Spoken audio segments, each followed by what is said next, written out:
All right. Good evening, everyone. Happy Friday. It's been a little while. Haven't streamed since last Saturday.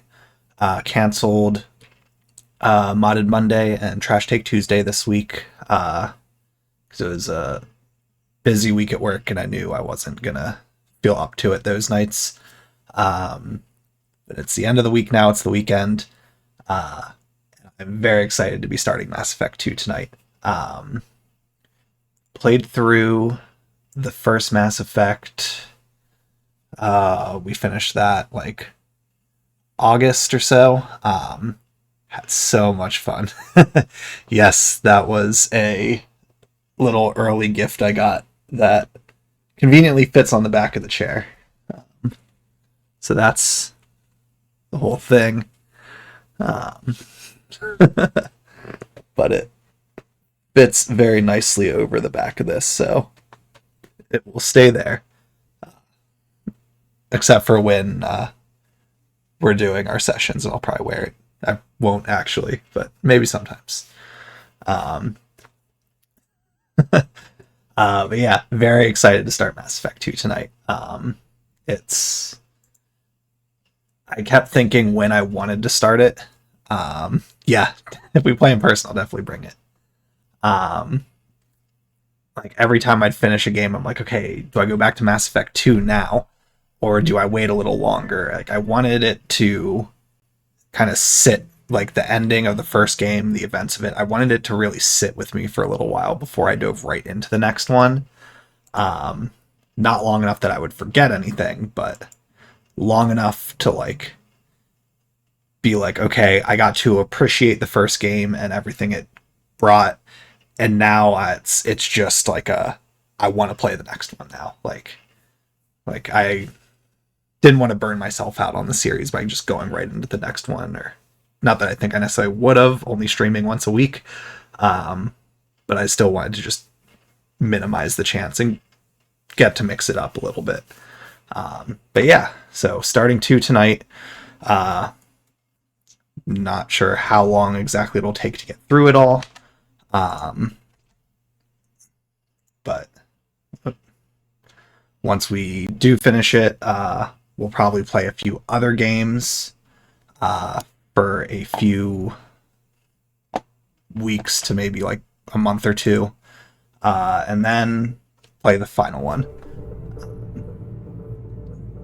But for now, we'll just jump in. Yeah, I'm definitely going to do. Uh, I want to try to do as many of the side missions as I can. Um, I want to kind of cover as much stuff as I can in this one because I'm still going into them all pretty blind as far as what occurs. The only thing I am aware of in some capacity, just that I know it's a thing in this one, is this is kind of the one where stakes can rise and there are more potentials for deaths. That's all I know. Um, I don't know who, how, anything like that. I've avoided any of that stuff. I just know two is where that becomes more of a thing.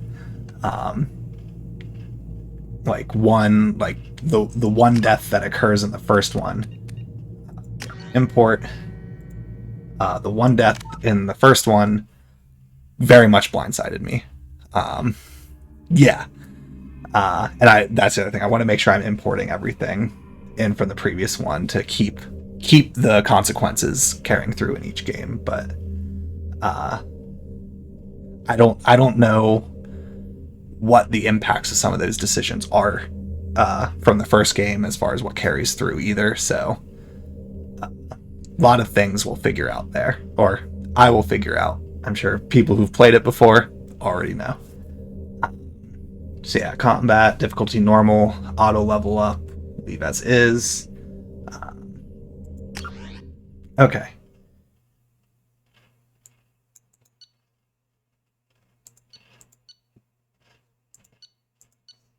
Yeah. Survived. Ashley was killed on Vermeer. Council was lost. We'll keep. I like that it gives you overview of it all. Commander Shepard recommended Captain Anderson for the seat. Yeah. This is the one that I didn't necessarily expect. I thought I had more options. Like, I thought the option I picked, like, would give me something else. No, it just committed it. I honestly didn't lose sleep over that decision, but it did surprise me a lot. This, I wasn't aware there was a chance where he wouldn't survive this mission. So that actually I didn't know at all. And yeah, this was the one that genuinely surprised me. That whole sequence, I truly thought it was going to be you were picking the order in which you were going to do these two tasks, and that was that. Not that you were picking who was going to die. Or ultimately that was what would occur. That was not what I expected at all there. Okay. Yeah, this one was the genuine shock for me, but also I wasn't too disappointed because she was the bottom of the tier list for me of those 6 for the squad. So, the lowest performer didn't make it. Okay. Yeah. I just, like, my thought process when it came to that sequence, I was like, yeah, we got to go save the other guy, like, ASAP. Like, we got to get up there quick and we come back down. And I genuinely believed it was just going to be we save Kaidan and we rush back down and we save her. I didn't expect all of the events that happened there. It completely caught me off guard. I think that of all the story beats, that really was the most genuinely shocking one. Because I just didn't assume that's what was going to happen. Which is good because I don't know. I don't want to make it sound like games are always predictable, but I do feel like there's a lot of games where you kind of get the rhythm of stuff and it's like, okay, that's what's going to happen. And there was a point in this game where I did kind of think a lot of the main story missions followed a very linear, like you knew when you were on a story planet versus an open world planet, because all of a sudden it was a linear path that you had to go through. You didn't have the freedom to explore everything. So I felt like the story ones, as far as point A to point B and the task, got a little predictable. And this threw it on its head entirely. And then the whole rest of it really kind of ramped up from that point. Okay, but enough about that. Let's actually jump into things.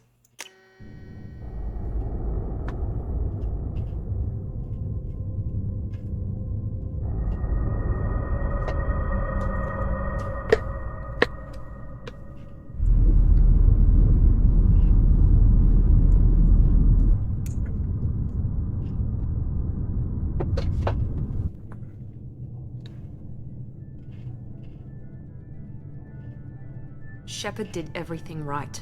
More than we could have hoped for. Commander Shepard uncovered the truth. And still, it's not enough. We're at war. No one wants to admit it, but okay, so we got X-Files in here.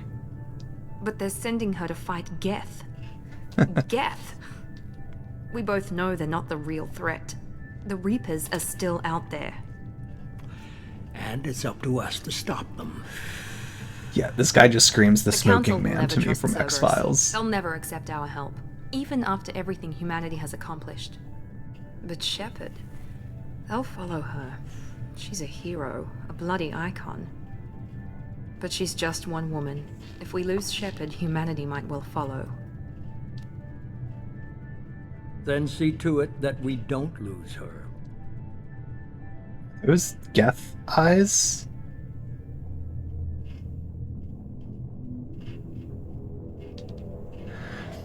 Okay, so 1 month after the devastating Geth attack on the Citadel, humanity seized political control of the galaxy. Now the human-led council is forced to respond to evidence that the Reapers, enormous machines that eradicate... Okay.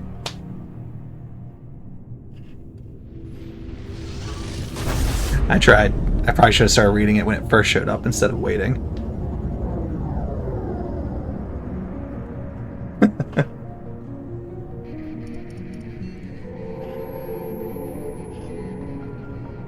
Disengaging FTL drives.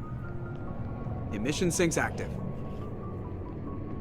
Board is green. We are running silent. We're wasting our time. 4 days searching up and down this sector, and we haven't found any sign of Geth activity. 3 ships went missing here in the past month.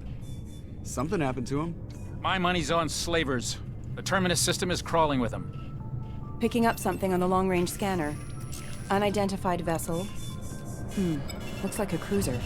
Doesn't match any known signatures. Cruiser is changing course. Now on intercept trajectory. Can't be. Stealth systems are engaged. There's no way a Geth ship could possibly... It's not the Geth. Brace for evasive maneuvers!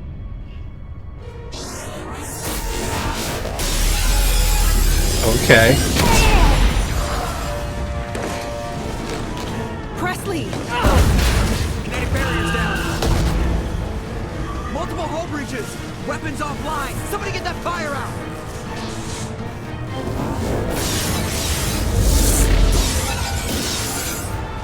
What?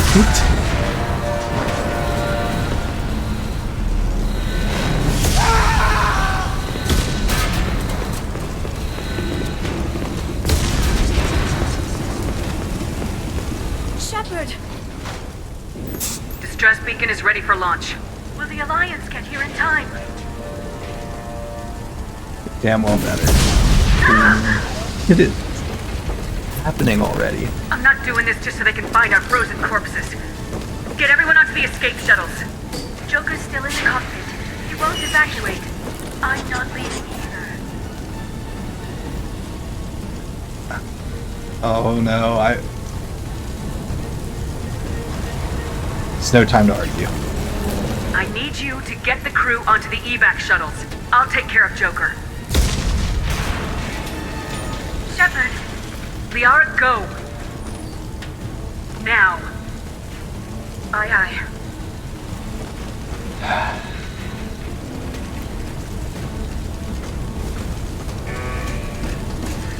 Hey, Only David, how's it going? Everybody in! Go, Just, go, go! Trying to process everything happening right now. Jeez.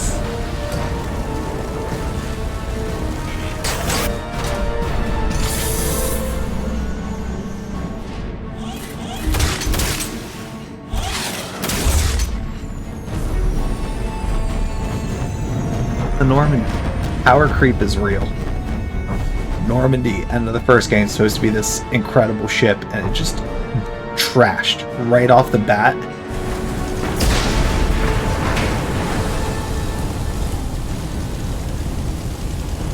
Okay, go to the cockpit. Got it. Mayday! Mayday! Mayday! This is SSV Normandy! Jeez. We've suffered heavy damage from an unknown enemy! Nope, not that way, okay. Come on, baby, hold together. Hold together. Oh my god. What did they do to this ship?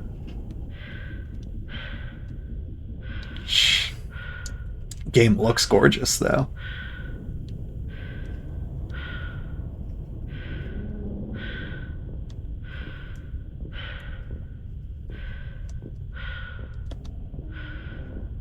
They seriously, like, wiped out our whole crew right off the bat. Joker. Okay. Come on, Joker. We have to get out of here. No, I won't abandon the Normandy! I can still save her! We're just gonna... Don't be stupid. The Normandy's dead, just like us if we don't get the hell out of here. No, we just have to... Oh no. They're coming around for another attack!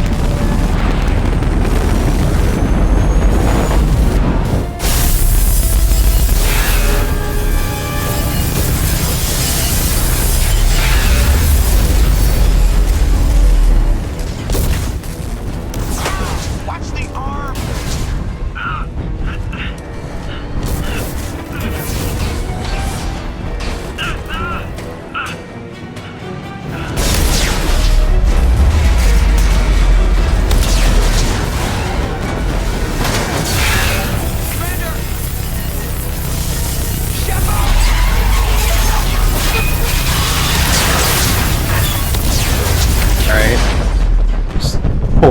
Master Chief here. Got it. Float in space.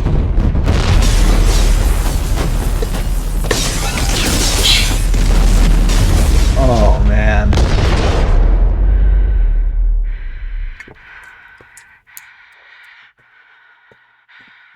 This is not how I expected this to start off at all.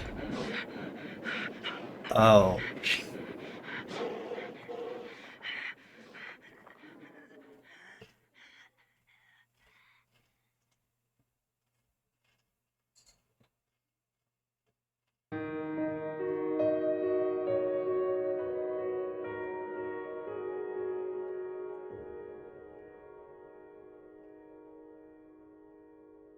Swear to God, if it just pops up says Mass Effect 2 here, I'd be like,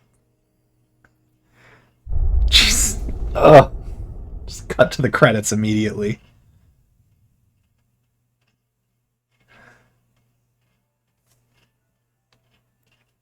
You know what? Sure. Let's review. Let's just refresh quick. Make sure I didn't forget anything. Just another routine mission. Why do they always say that before a mission? Of course it's routine. You haven't done anything yet. It's everything that happens along the way. The choices you make. The paths you choose. That turn the routine into anything but. Of course, that's how it started. A routine mission. Answering a distress call. And look where that got me. We were testing out the Normandy, Captain Anderson's new ship, when the distress call came in. An Alliance patrol on Eden Prime. Yep, Eden Prime. They'd seen something they couldn't explain. And whatever it was massive. I hit the ground with my lieutenant. Yeah, I went with FemShep just to mix it up a little bit. By the book, with a talent for biotics. We came Yeah, across the Kaidan. lone survivor of the patrol, Gunnery Chief Ashley Williams. R.I.P. Soldier to the core. Tough, disciplined, ready to take on whatever came her way. Just a little bit Ashley racist. joined up with us and took us to the spot where she lost her squad. That's when we saw it. The ship. Like nothing I'd ever seen. It was massive, scorching the colony and everything around it as it blasted away. We followed the path of destruction to an artifact, a beacon left by a long-dead race called the Protheans. The colony had dug it up, and whoever attacked them had tried to take it. Lieutenant Alenko made the mistake of getting too close. Hit him with some type of energy. I grabbed him and threw him out of the way. That's when it hit me. Hard. Every muscle in my body went rigid. I couldn't move, could barely breathe. Everything went black. And then I saw something. A vision. Dream. A nightmare. Oh, yeah. By the time I woke up, we were halfway to the Citadel on our way to meet the Council. I was expected to explain what I'd seen. Anderson came along. So did Udina, our political representative on the Citadel. With those two heavyweights, it seemed reasonable we could persuade the Council that the ship we'd seen was a potential threat. As was the individual behind the attacks. The main suspect for the Eden Prime massacre was a Turian Spectre named Saren. He'd been seen by one of the survivors from the colony at Eden Prime, and there was some evidence to suggest that the ship was connected to Saren. But even Udina's pointed accusations weren't enough to convince the Council. They just couldn't believe one of their chosen Sounds elite good. Spectres could be guilty of something like that. They needed proof, which meant I needed proof. Yeah. Fortunately, I wasn't alone in my search. Garrus, another Turian, wanted to help. A top agent for Citadel Security. Despite orders from his superiors that he shouldn't get involved, he told me he was suspicious of Saren and he had some useful leads. More importantly, he was willing to share them. That led me to Rex, the biggest, nastiest looking Krogan bounty hunter I'd ever seen. He turned out to be more than just a brute. It was his intel that led us to a fugitive with incriminating evidence on Saren. The fugitive turned out to be an energetic little Quarian Yeah, named Tali. A tech expert with a knack for hacking. She procured some information on Saren. Evidence that proved Saren was dirty. Tali's evidence proved that Saren was responsible for the massacre on Eden Prime. and the immense warship we'd spotted was in fact Saren's flagship. But it went much further. Saren was trying to find a way to bring back a race of sentient machines from dark space. Machines allegedly responsible for cleansing the galaxy of all organic life. These Reapers were blamed for wiping out all life 50,000 years ago, including the Protheans, and disappearing back through the mass relays to dark space, leaving no trace that they'd ever been. That explained why Saren was after the beacon, and it made some sense out of my visions, but not much else. We couldn't convince the Council that the Reapers were a threat, but they agreed this Saren had to be council stopped. They stripped him of his Spectre status really and gave me did the honor no of one any becoming the favors. first human Spectre. My first task? Bring down Saren. Anderson decided to stay behind, giving up his ship, the Normandy. He told me I'd need it more than he would. He also pointed me in a direction. Liara, a Prothean expert, adept in biotics, and maybe most importantly, daughter of Benezia, Saren's top lieutenant. And like most Asari, as beautiful as she is intelligent, and born with a unique ability to meld with other species. Liara was able to help me decipher some of the vision the beacon had given me. Nothing concrete, but it gave me some clues. And a new appreciation for the Asari. Her technique for accessing my vision was unexpected, but not at all unpleasant. Kaidan was a little concerned about the connection I shared with Liara. As commander, I knew either relationship had the potential to interfere with the mission. I told Liara about how I felt. Apparently, she felt it too. But we agreed we wouldn't let it get in the way of our mission, finding Saren. Thanks to Liara's help, we had our next lead, Benezia. Saren had taken her to Noveria, where he'd enslaved the queen of a dangerous race of insect-like creatures. Noveria was Rachni. crazy. He ordered Benezia to use the same technique Liara had used on me to extract information from the Rachni Queen. Queen's drones were everywhere, and they were not happy. We had to fight through hundreds of them to get to Benezia. One of my favorite By the time we sequences in arrived, that game. Saren was gone, with the information. I tried to reason with Benezia, but Saren had indoctrinated her. He had somehow acquired the ability to control people's actions and wills. Benezia wouldn't surrender, and Liara was forced to watch her mother die in her arms. And I was left with an angry, dangerous Rachni Queen to deal with. She claimed her drones would do no harm if I released her. But the Rachni had terrorized the galaxy before. I couldn't do it. I wouldn't doom an entire species for past sins. And the Queen was true to her word. She left and took her army of drones with her. With Saren's top lieutenant dead, he was quickly running out of time and places to hide. I tracked him down at his base on Vermeer, but we soon learned it was more than a base of operations. It was a breeding ground. Saren was breeding an army of Krogan. He'd found a cure for the genophage, a disease inflicted on the Krogan to prevent them from breeding and taking over the galaxy. But the Krogan Saren was breeding were slaves, mindless beasts that obeyed Saren's will. I had to destroy the base and all its research. Rex disagreed. Violently. Rex wanted the genophage cure for his people. I tried to convince him to help me destroy it, that these Krogan weren't real. But he wouldn't back down. But he did. Fortunately, Rex is smarter than he looks. Yeah. He realized this wasn't the way to help his people, and that Saren was the real threat. When we finally got to the center of the base, I realized just how close Saren was to completing his plan. He was already in communication with the Reapers. Sovereign, Saren's flagship we'd all assumed was just a ship, was a Reaper. It spoke to me, threatened me. I could feel the menace it had for every living thing. It wanted me dead. It wanted us all dead. And I knew it was capable of doing just that. What I couldn't understand was why Saren would help it. But there was no time to think about it. Sovereign knew where we were. We had to destroy the base and get the hell out. I split my team into 2 squads, sending Ash with one and Kaidan with the other as a distraction. We had a nuke and we planned to use it. Yep. Before we could detonate the bomb, Saren showed up. We fought. I stalled him to make time for my team. And in talking to him, I realized the truth. It wasn't Saren who was indoctrinating everyone. It was Sovereign, the Reaper. and Saren was in deeper than all of them. He tried to convince me he was still in control. Said he'd found a way to reduce the Reaper's influence, but he was kidding himself. Or believing the lies Sovereign was telling him.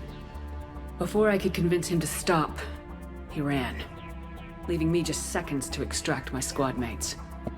I tried, but I wasn't fast enough. I could only save one of them.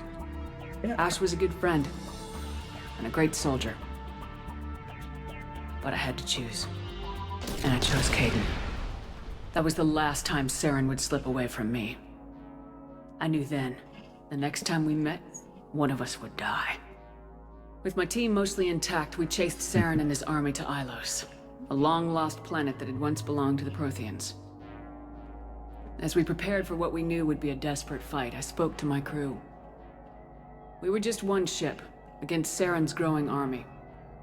I assured them all that despite the odds, we could defeat him. But Liara saw through my words. She knew I was hurting after Ash's death. She could sense my doubts. We both knew this mission could be our last. Until that moment, we put our feelings aside for the sake of the mission. But why wait? We gave in to each other. And it was perfect. While it lasted. We arrived on Ilos close behind Saren. Once on the planet, we discovered a Prothean databank that helped me put the final pieces of my vision together. That was such a good The lore Reapers drop. had come 50,000 years ago, and every 50,000 years before that, each time purging the galaxy of life. The Protheans had fought and died like every species before them, but a few survived long enough to leave a parting gift. The Protheans had discovered that the Citadel was the key to controlling the mass relays. By sabotaging the Citadel, they found a way to close the relays to dark space, slowing the Reapers' return, giving us the time we needed to find a solution to stop the Reapers once and for all. Saren knew this. He was leading his army to take control of the Citadel and re-establish the relays to dark space, bringing the waiting Reapers here to destroy us all. We followed him to the Citadel.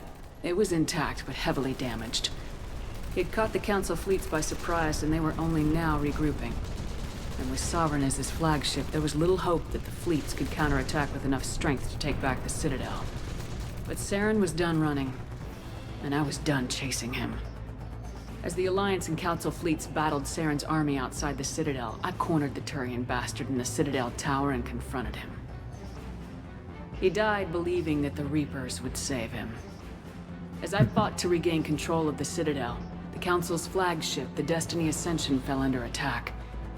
Despite Saren's death, Sovereign and Saren's army continued to fight. The Council was aboard the Destiny Ascension and they were requesting assistance. But I knew in order to help them, I would have to put our human Alliance fleet in jeopardy. The Council could be replaced. The fleets were needed here and now if we were going to defeat Sovereign. Even with the Citadel back in my control, Saren defeated and the Normandy leading the combined galactic fleet. The battle against Sovereign, a single Reaper, was relentless. It took the combined fleets of humanity and the other races, but in the end, Sovereign fell. But the costs were immense. While humanity's efforts in the war earned us our first seat on the Council, it was a hollow victory. The Reapers were still out there. I knew the fight was far from over, but as the one who'd led the fight against Saren, I was given new responsibilities. The choice of humanity's first counselor was left to me to decide. On the one hand, Udina, the lifetime politician, ruthless and ambitious. He would easily navigate the political landmines that would soon be placed before him. Yeah, hard no. The other choice, Captain Anderson, the career soldier. Tough but fair. But a friend, and someone I could trust. MVP. Both great leaders in their own right. Anderson didn't want the job, which was a sure sign he'd be perfect for it. No ambition to get in the way. The war was over. The threat had passed. In time, the Council would rebuild itself. The Citadel could be repaired. Even the pain of lost friends would fade. But none of that mattered if the Reapers were still out there. And if they were all as powerful as Sovereign, we had to find a way to stop them. Yeah. I had to find a way. I gathered my crew, took my ship, and went in search of answers. Officially, the Council would only say I was assigned cleanup duty, routing out any remnants of Saren's army. Just another routine mission.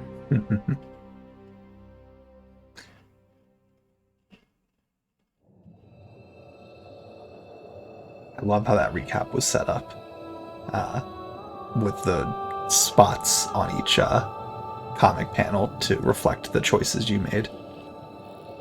Commander Shepard has been recovered. The Lazarus Project will proceed as planned. What?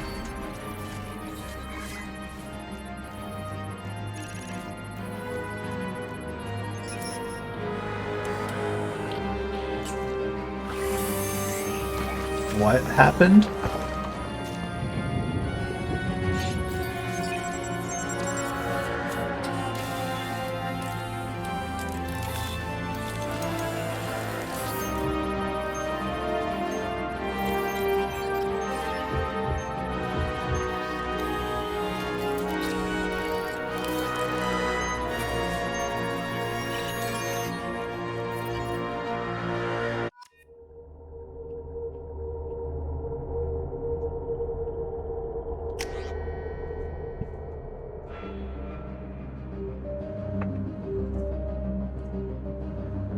Facial reconstruction.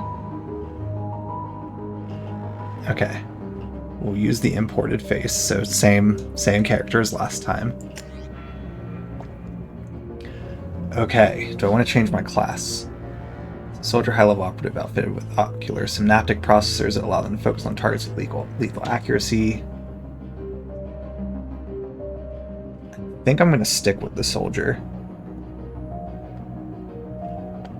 Let's see. Infiltrators are equipped with cloaking that allows them to avoid detection for short periods. Might want to go with that. Because I do like stealth and snipers in this game.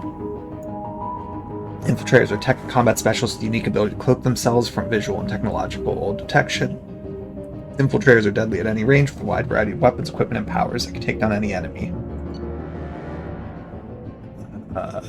Yeah, I'm not going to do Vanguard. That's not my style.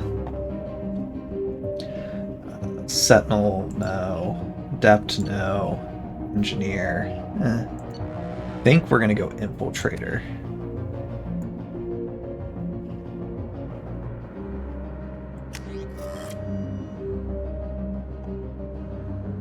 Okay. Let's go with it.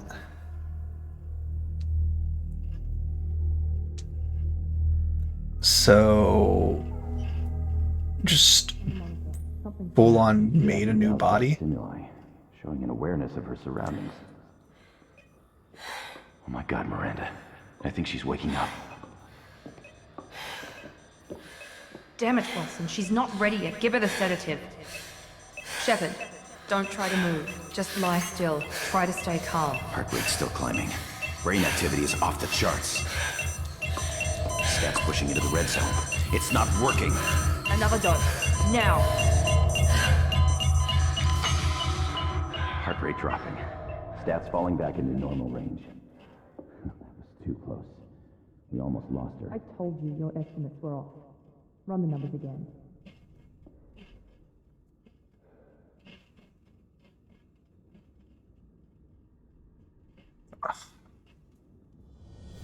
Okay. Wake up, Commander. Shepard, do you hear me? Get out of that bed now. This facility is under attack. Cool. Shepard, your scars aren't healed, but I need you to get moving. This facility is under attack. Yeah, looks like it. There's a pistol in the locker on the other side of the room. Hurry! Okay. Grab the pistol and armor from the locker. You don't have time to wait around, Shepard. Grab your weapon and armor. This pistol doesn't have a thermal clip. It's a med bay. Okay. Damn it! So I'm just looking at how the HUD is set up to make some adjustments to where camera is.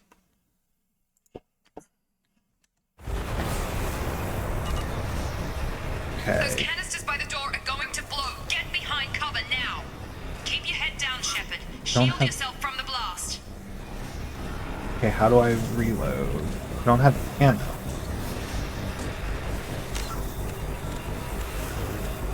Okay, let's just double check controls before I do anything else.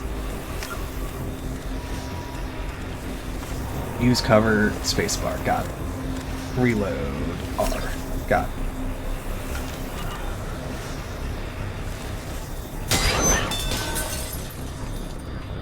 Someone's hacking security trying to kill you. Look for a thermal clip for your pistol. Okay. Looks like they set up a barricade to try holding the mechs off. Look out!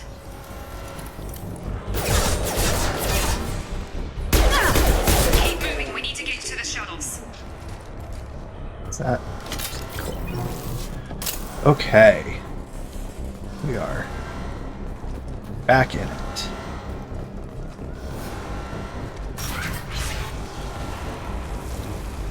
Shepard, security mechs are closing in on your position.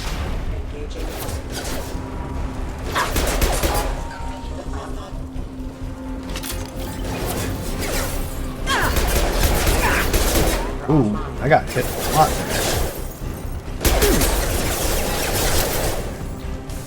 This isn't. No shield!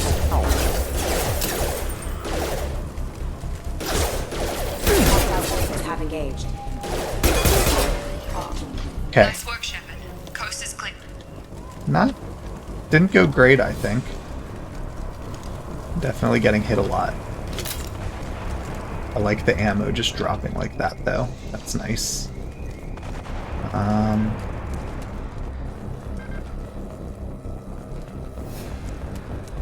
Okay. Oh! Whoa!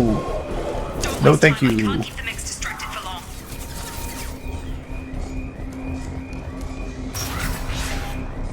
More reinforcements heading. Here come the mechs. Use the grenade launcher to take them out. We've been spotted. Take the elevator down one floor. Okay.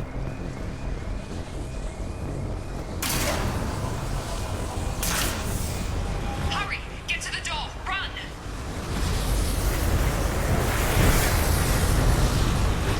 You're doing fine, Shepard. Head to the next room and I'll try to meet you. Shepard, read me. I've got them closing in on my position. Feels like things aren't about to go.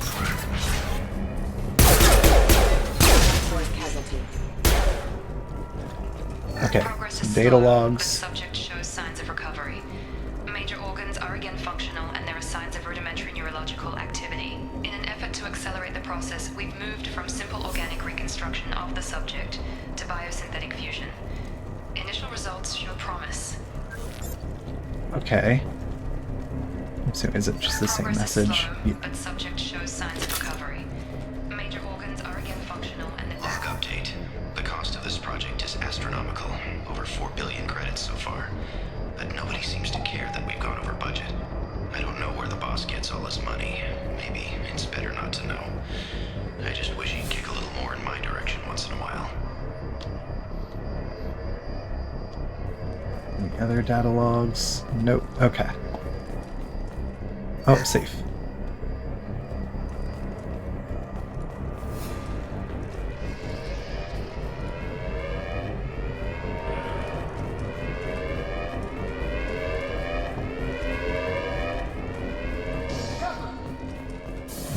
Ooh. Poor guy. Figure Miranda out. As project director, she should be ecstatic at all the progress we've made. But she's still the same old ice queen. Maybe she's worried Shepard might become the new favorite. Or maybe she is just a pure cold-hearted bitch. Okay. So drama. Incoming!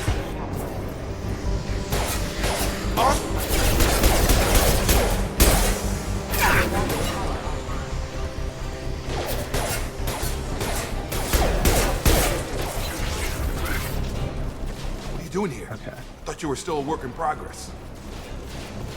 Who are you? Are you with Miranda? Yeah, sorry. I forgot this is all new to you right now. I'm Jacob Taylor. I've been stationed here for— Hostiles detected. Damn it!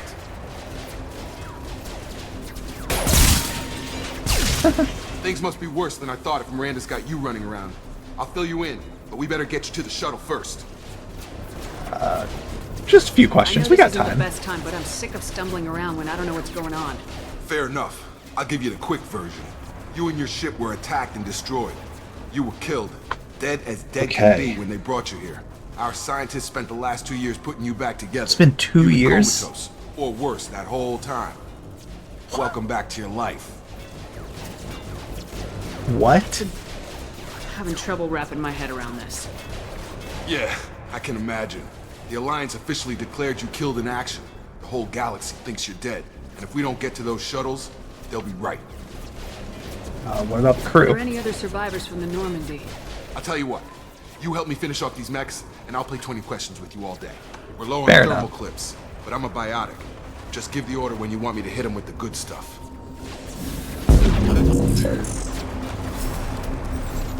Okay.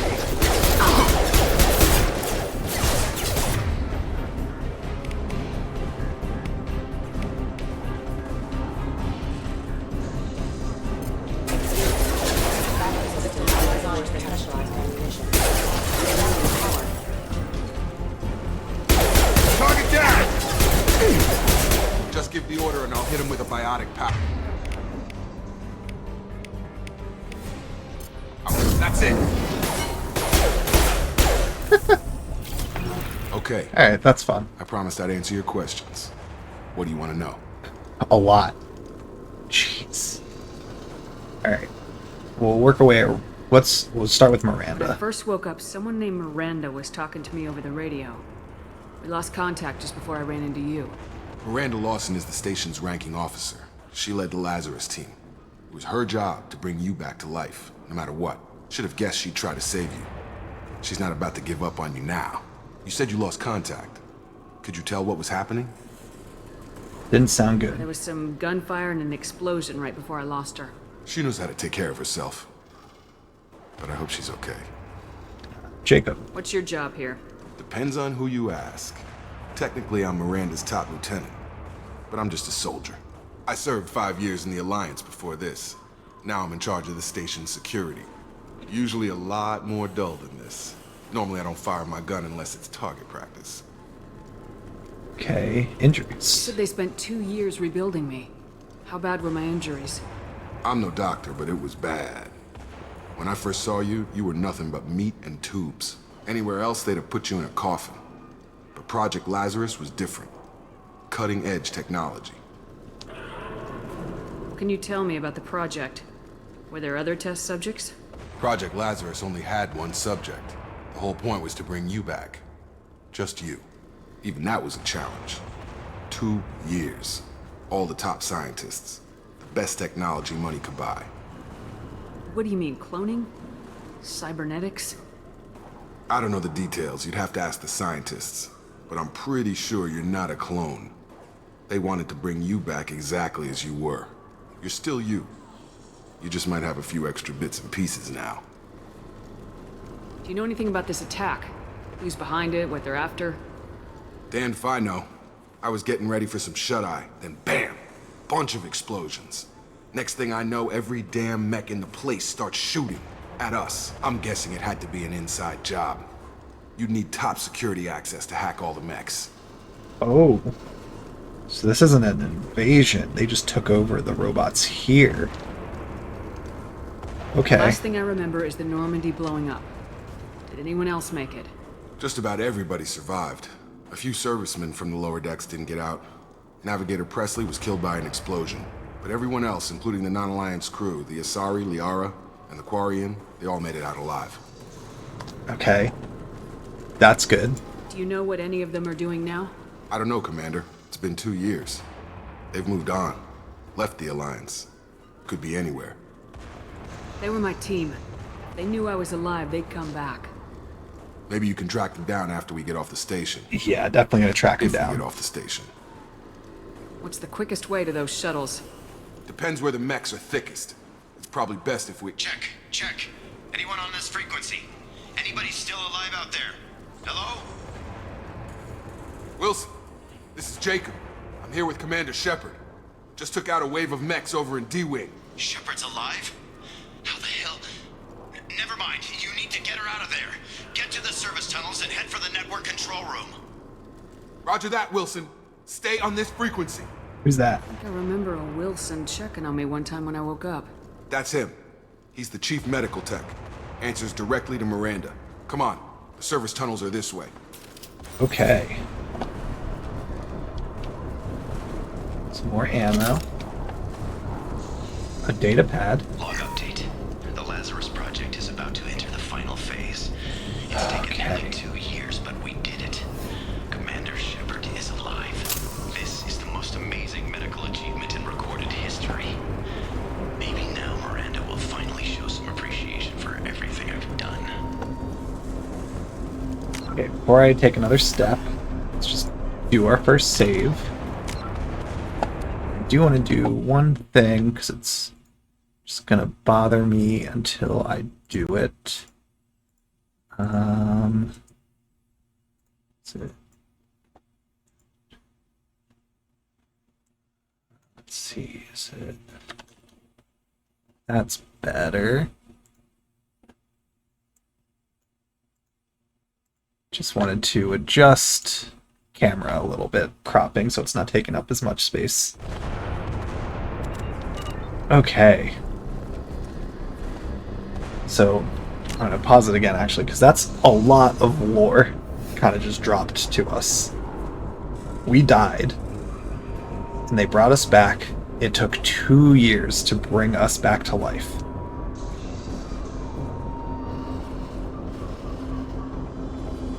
I'm like, just what a start.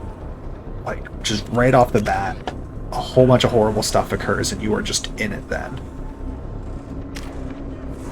Okay. So I'm level 4 already. Okay, it looks like it's a different thing for how we rank this stuff up.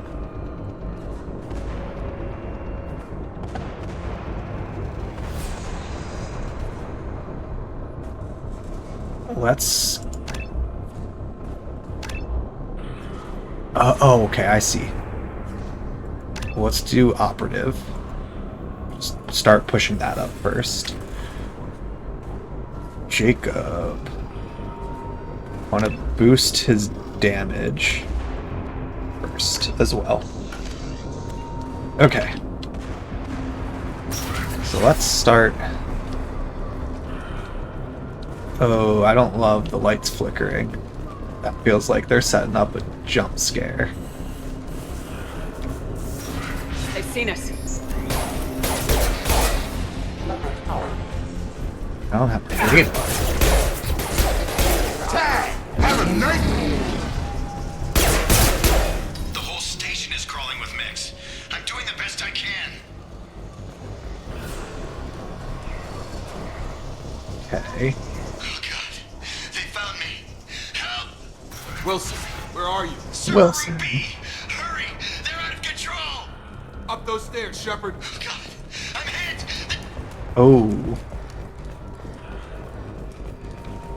Hey, Wilson, we'll be there in a moment. I gotta listen to this log. Physical reconstruction of subject is complete, but we still need to evaluate all mental and neurological functions. Our orders were clear.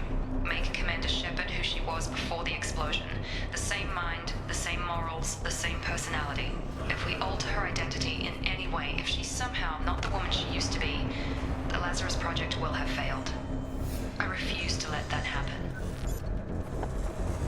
I'm very curious to see how we're gonna learn that it's the case. How are we different? Shepard, down here! Hey, Wilson. Bastard's got me in the leg! You were there the first time I regained consciousness. Yeah, that was me. How about we talk about this after we fix my leg? Should be some Metagel in the first aid station on the wall. Hopefully there's enough to get him up and moving again. Grab the Metagel from the first aid station on the wall. Any other stuff around? Wilson's hurt bad. He needs help.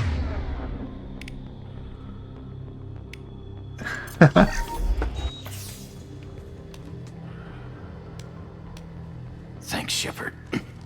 Never thought you'd save my life. Guess that makes us even now, hmm? I thought maybe I could shut down the security mechs, but whoever did this fried the whole system. Completely irreversible. We didn't ask what you were doing. Why do you even have security mech clearance? You were in the bio wing. Weren't you listening? I came here to try and fix this. Besides, I was shot.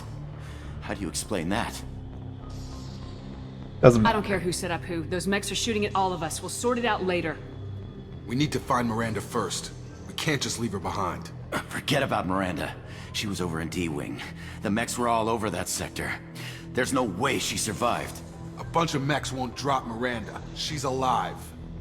Then where is she? Why haven't we heard from her? There are only two possible explanations. She's either dead, or she's a traitor.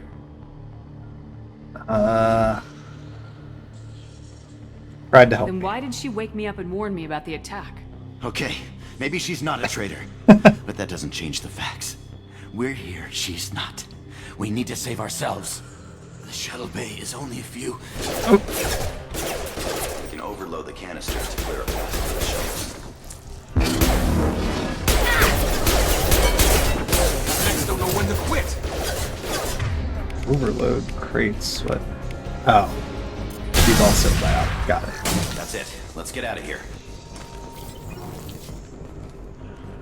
Okay, we took him down. But this is getting tense. Shepard, if I tell you who we work for, will you trust me? This really isn't the time, Jacob. We won't make it if she's expecting a shot in the back. If you want to piss off the boss... Okay, it's now your I've ass, got Jacob. even more The questions. Lazarus Project. The program that rebuilt you. It's funded and controlled by Cerberus. Oh, they were the group from the first game that was doing a lot of weird experiments and stuff that we broke up those tests of. I wiped out my share of Cerberus projects when I was a Spectre. Back then they were trying to kill me. Why the change of heart? Those answers are way above my pay grade. But basically, things change. The Alliance declared you dead. They gave up. Cerberus spent a fortune to bring you back. Pride Look, up I'd be leverage, I suspicious guess. too. But That right feels now like a we have to work political move together. by them. I thought you deserved to know what's what. Once we're off the station, I'll take you to the elusive man. He'll explain everything. I promise. Elusive Man. Is he in charge of all this? Yeah, that's not his real name, of course. Nobody knows who he really is. It was a code name the Alliance used for him. Kinda stuck. I don't care what his name is. He just needs to answer my questions. All of them. He spent a lot of money and time bringing you back. I'm sure he'll be more than happy to tell you.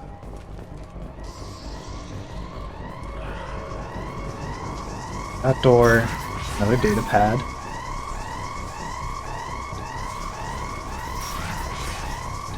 Okay, I did get the data pad there. Okay.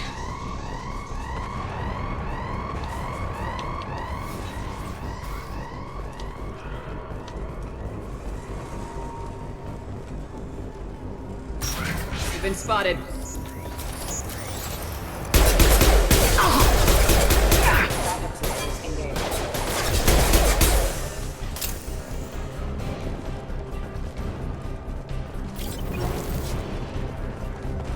Very big area, so I feel like there's going to be a lot of stuff to check as we go around. Get some more ammo.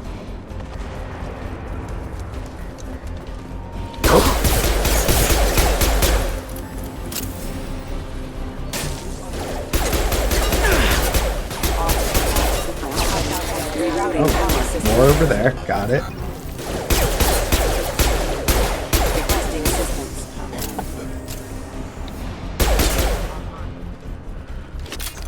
Okay. Test subject has been recovered, but the damage is far worse than we initially feared.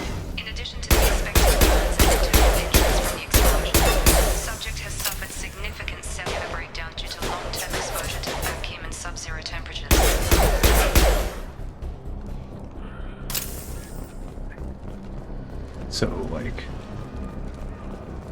Shepard just like completely ceased to be, it seems like. Okay, so nothing else there. Any other logs? No. Come on, through here. We're almost at the... Miranda, but you were... What? Dead? What the hell are you doing? My job. Wilson betrayed us all.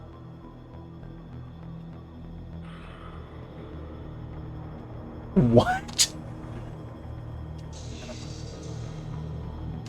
Okay, I'm very suspicious of her. Like, Even if you're sure, did he deserve that welcome? He sabotaged the security systems, killed my staff, and he would have killed us. You sure about that, Miranda? We've known Wilson for years. What if you're wrong? I'm never wrong.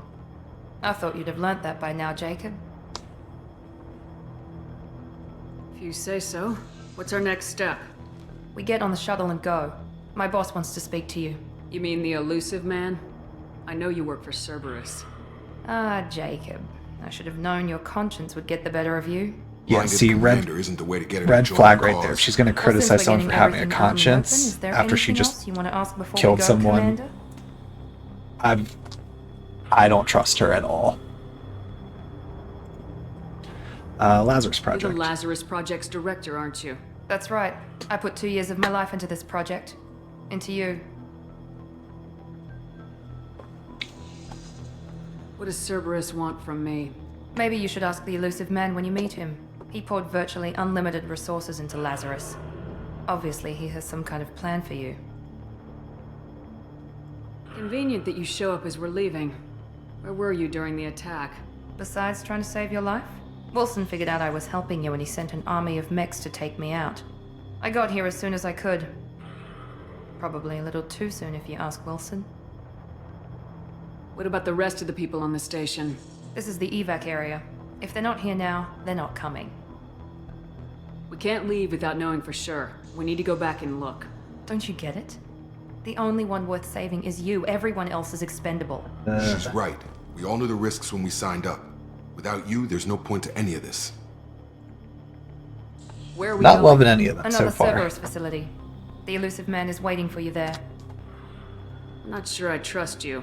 This is the only shuttle off the station. You want to stay and rot with the mechs? Be my guest. I've had enough of this station to last a lifetime. Or 2, in your case. Come on. All right.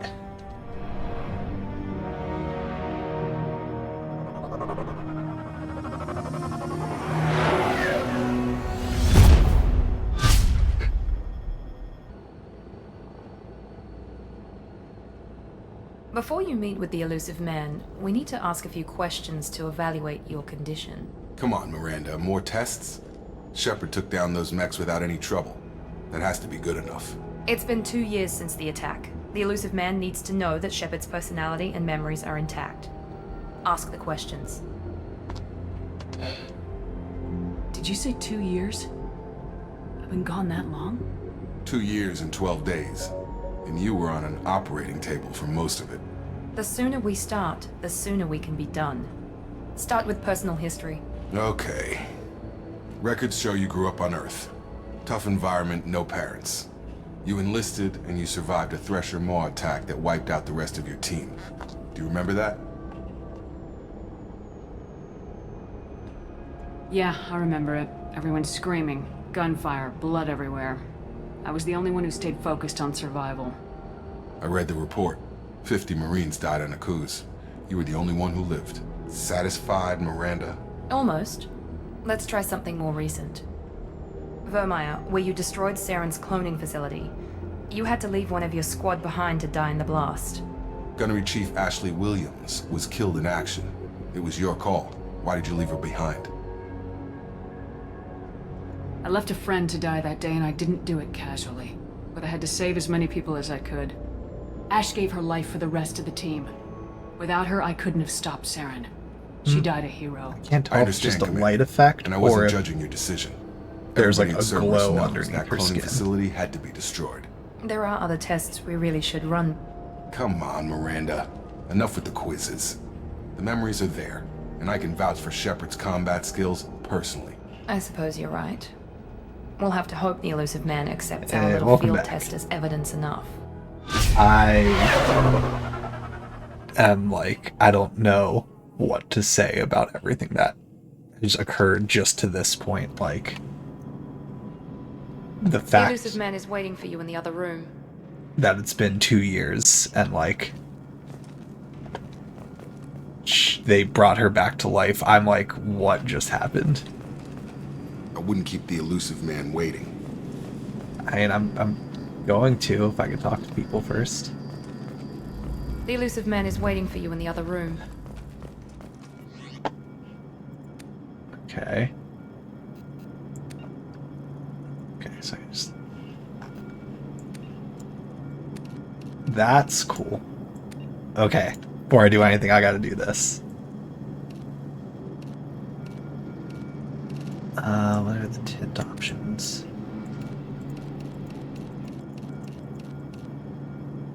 Yeah. Alright, what color up? Okay. Go with that purple for the first.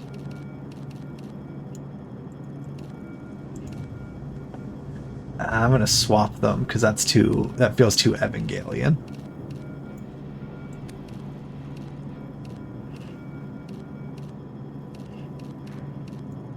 There.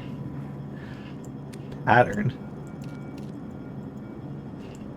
Oh, there's not a lot of options there. Yeah, as soon as I saw it, I was like, I'm gonna swap them. Go green primary.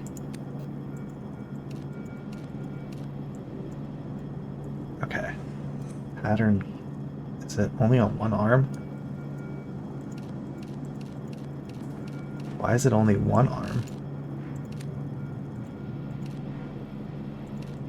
I'm assuming that gets explained later.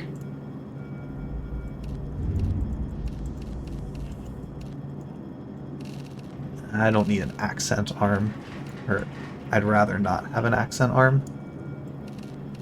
Is there like a no option? Okay. Well, if I have to, I'll go with that to keep it as close.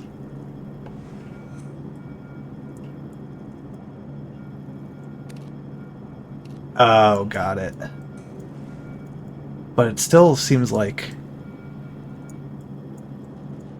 this stripe stuff, it's only doing it on the one.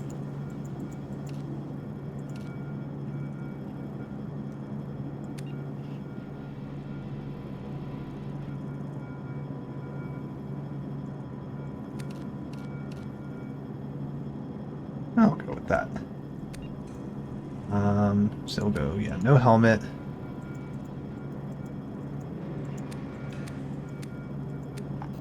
Okay, and that's probably I'm assuming I have to unlock other stuff for that. Now, material. Didn't really do much. Okay. Go with that. Casual appearance. What are the outfits?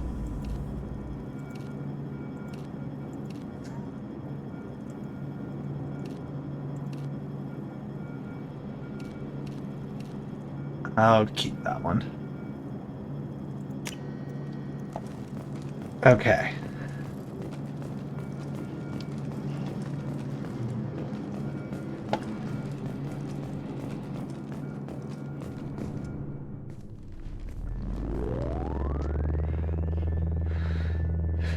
Now, why? I feel like it's gonna be Cerberus is like. I feel like they got booted out of the Alliance or like lost their business and they're trying to use me as leverage. Commander Shepard. Elusive Man. I thought we'd be meeting face to face. Unnecessary precaution. Not unusual for people who know what you and I know. What exactly is it that you and I know? That our place in the universe is more fragile than we'd like to think. That one woman, one very specific woman, might be all that stands between humanity and the greatest threat of our brief existence. The Reapers. Good to see your memory's still intact. How are you feeling? Cut to the chase. What are the Reapers doing that made you decide to bring me back? We're at war. No one wants to admit it, but humanity is under attack.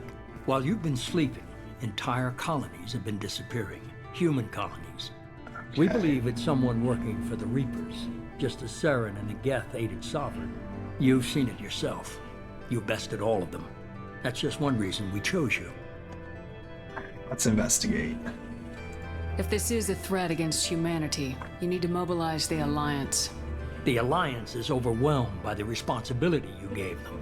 They're too busy building relations to put resources into verifying the Reaper threat. Blaming the abductions on mercs and pirates is easier and more convenient. Okay. Fighting a war doesn't seem like Cerberus. Why are you involved? We're committed to the advancement and preservation of humanity. If the Reapers are targeting us, trying to wipe us out, Cerberus will stop them. If we wait for politicians or the Alliance to act, no more human colonies will be left. Okay. Sovereign was trying to harvest all life in the galaxy. Why would the Reapers target a few human colonies? Hundreds of thousands of colonists have vanished. I'd say that fits the definition of harvesting. Nobody's paying attention because it's random, and the attacks occur in remote locations. I don't know why they've suddenly targeted humanity. Maybe you got their attention when you killed one of them. Yeah, I feel like that would make sense if they suddenly moved humans up on their priority list of being the biggest threat to them. Fighting a war doesn't seem like Cerberus. Why are you involved? We're committed to the advancement and preservation of humanity. If the Reapers are targeting us, trying to wipe us out, Cerberus will stop them. If we wait for politicians or the Alliance to act, no more human we saw that one already. Left. But I thought... Okay. Wait. I was gonna click again. You could have trained an entire army for what you spent to bring me back. You're unique. Not just in ability or what you've experienced, but in what you represent. You stood for humanity at a key moment.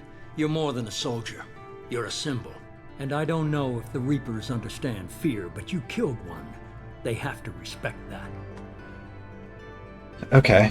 If what you say is true, if the Reapers are behind this, I'd consider helping you. I'd be disappointed if you accepted any of this without seeing for yourself. I have a shuttle ready to take you to Freedom's Progress, the latest colony to be abducted. Okay, so we can go investigate Miranda and ourselves. Jacob will brief you. What are you expecting? What do you think I'll find there? If I knew that, I wouldn't need to send you. Find any clues you can. Who's abducting the colonies? Do they have any connection to the Reapers? I brought you back. It's up to you to do the rest. If he brought us back, I feel like he's got a kill switch there too that we're going to learn about. Like, we're only useful to him for now. There will come a time where we're not useful to him, and I feel like it's inevitable that there's going to be something that was installed in me to deal with that when it comes. The Elusive Man is very impressed with you. I'm eager to see if you can live up to his expectations on this mission. I can't have anyone disobeying my commands when we get there. I know who I report to. As long as you don't do anything to betray Cerberus, I'll follow your orders. Alright, let's antagonize her a little What's the matter, bit. Lawson? Worried you're not his favorite anymore? I've proven my value to the Elusive Man. Let's hope you're able to do the same.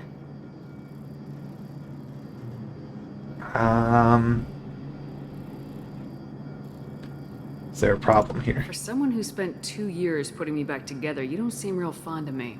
I have the utmost respect for your abilities, Shepard. It's your motivations that concern me. I believe in what Cerberus stands for. Only time will tell if you prove to be an asset or a liability to our cause. Which is? What can you tell me about this colony we're going to? Freedom's Progress? It's a typical human settlement in the Terminus systems. They had a small military force for protection supplemented by mechs and security drones. Average in almost every way, really. Completely unremarkable. Until the disappearance. Any thoughts on what we might run into there? A lot of empty buildings and one giant mystery. I'd like to know more about the Lazarus Project from the person in charge. I wasn't in charge. The Elusive Man was. If I was running the show, would have done a few things differently. Oh? What would you have changed? To start, I would have implanted you with some type of control chip. But the Elusive Man wouldn't allow it. Okay. He was afraid it might affect your personality, alter your character somehow. He wouldn't let us do anything that might limit your potential in any way. Can't say I like the idea of being brought back to life with a control chip in my brain. The Elusive Man is taking an incredible risk with you. I just hope his gamble pays off.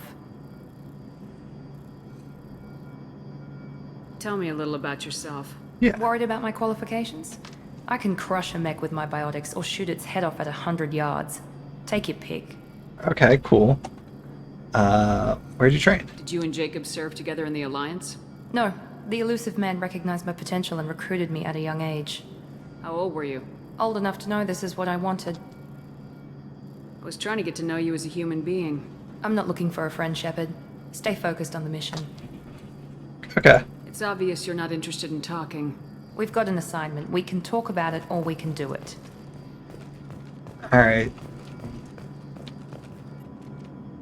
I'm glad the Elusive Man convinced you to join us, Commander. I just want to find out what happened to those missing people. I still don't trust Cerberus. Yeah. Noted. Do you trust me, Commander? You're a good man, Jacob. Yeah. But you might be working So for the far, wrong this people. guy seems pretty chill. Maybe. But I thought the same when I was with the Alliance. That's why I'm here now. Yeah. I mean, we have 2 years of events we don't know about. Something clearly happened. Do you know anything about this colony we're going to? It's called Freedom's Progress. Don't know much else. I guess we'll find out when we get there. You said you served in the Alliance. 5 years in total. Stationed all over the galaxy. Even spent a couple of years as a Corsair. I've never heard of the Corsairs. It was an Alliance initiative. They hired independent starship captains and used them for missions that fell outside official Alliance jurisdiction. So it's like Scepters? Technically, we Or weren't part of the Spectres? Alliance. If we ever got caught, they could disavow any knowledge of us. We were supposed to be free from restrictions and rules. But there was still enough red tape to sink a cruiser. I finally just gave up.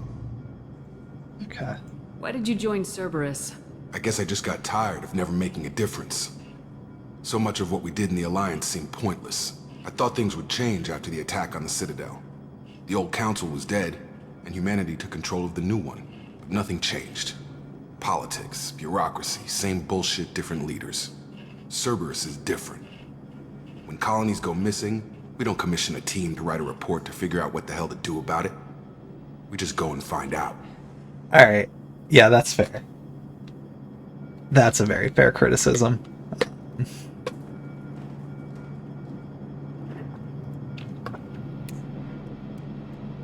Yeah, I'll give points to Cerberus on that one. That's all for now.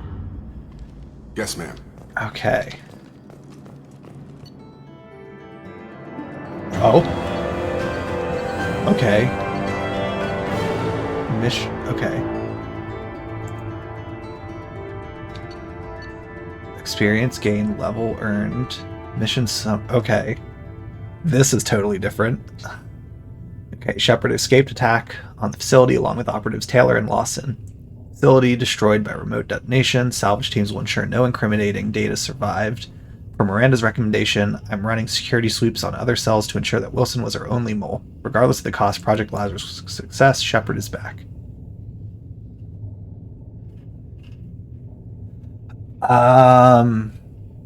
Yeah, I believe so. Where there was like the 3 bases on the moon that you had to go check out, and that like you like had to go like as you went through each one, more stuff was attacking you.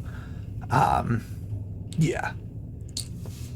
And there was also, I think that was the end of that Cerberus mission, where it was like there was, I think, another captain of a ship, I blank on his name, that like went to investigate it, and you found him dead, and you found all these like experiments that were being done in a couple of different places. Import bonus. You've received the following bonuses for importing a level 55 character into Mass Effect 2. Okay, so that's why I started at level 4, and that's why I started with so much money. Got it. And some Paragon and some Renegade right off the bat. Rapid fire grenade launcher, favored by Blood Pack Vorcha mercenaries, capable of taking out multiple enemies with a single well-placed shot, effective against armor, shields, and biotic barriers. Okay, and we got some money.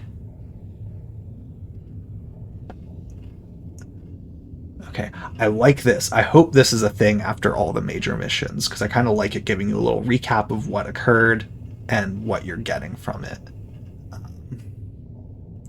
But I do get, if that's not the case, if maybe that was just for the tutorial to get you caught up.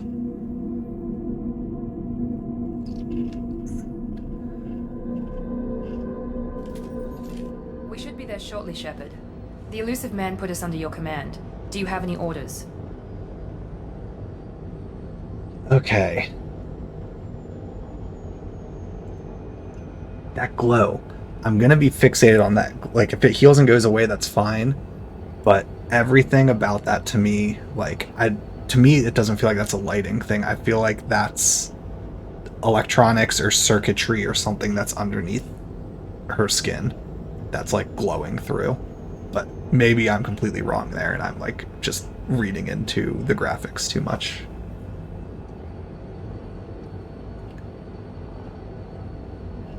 Alright, let's learn about What did you find this at the other colonies? Nothing. No signs of attack, no corpses, not even a trace of unusual genetic material to give us a clue. They just disappear. We've got no target to go after.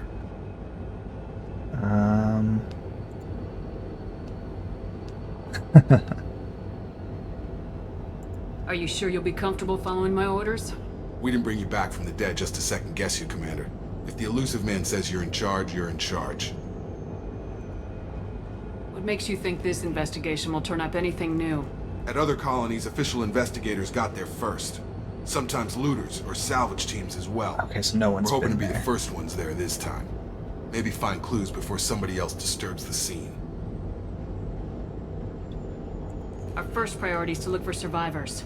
That's unlikely, Commander. No one was left at the other colonies. They were completely deserted.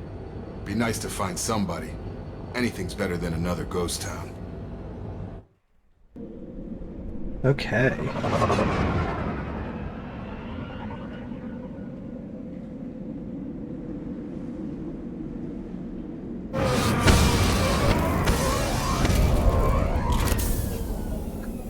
Awesome, you passed it. Congrats, man. Just in time for the holidays.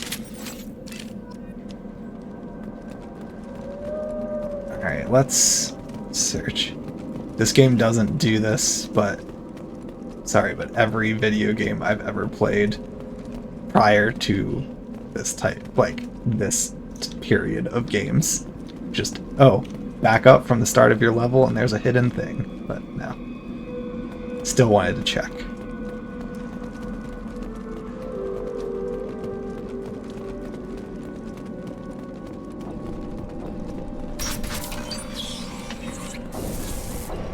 Looks like everyone just got up and left right in the middle of dinner. Oh, I thought that was a gun. It's like, dibs.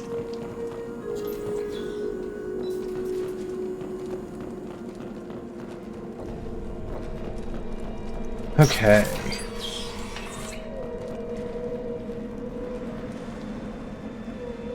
Yeah, only gonna be completely on edge, waiting for something to jump out and attack. Strange. No bodies, no structural damage, and no signs of battle. Maybe we've all just been left behind.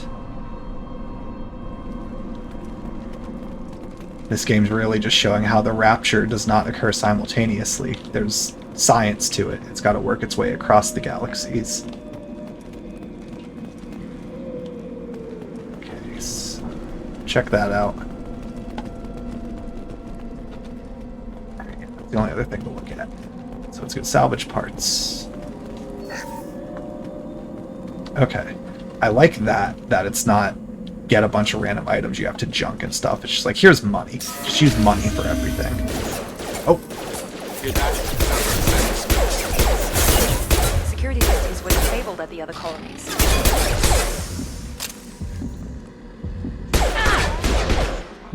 Okay. Oh, that's my fault. I've got it.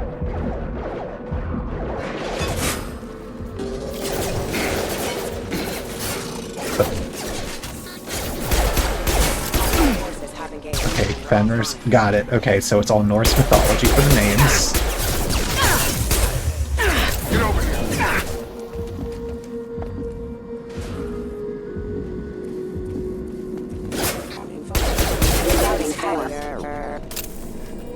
Hey, oh, jeez. I got him.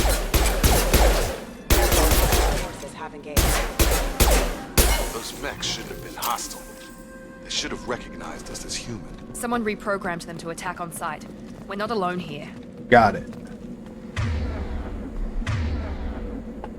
Okay, so map only shows up when you hold shift now. I don't love that. I'd like a radar at all times showing on my HUD, but okay.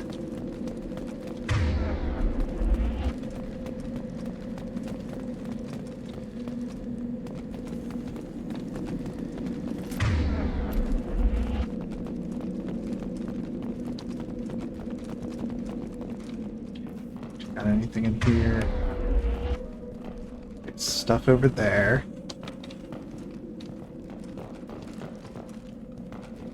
Parts to... okay. Ooh. Highlight individual nodes to find matching symbols. When you found 2 matching symbols, select them to complete the circuit. Complete all circuits before you run out of time. What? Okay.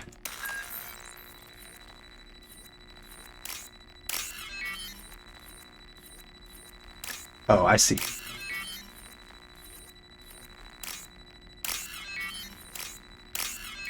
Okay. That's not that difficult.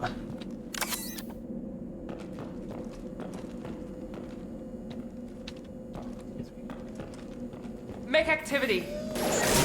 Oh. Just kidding. Yes. Gotta hurt. They're using up those spots on the wall, so I'll just stand, I guess. Okay.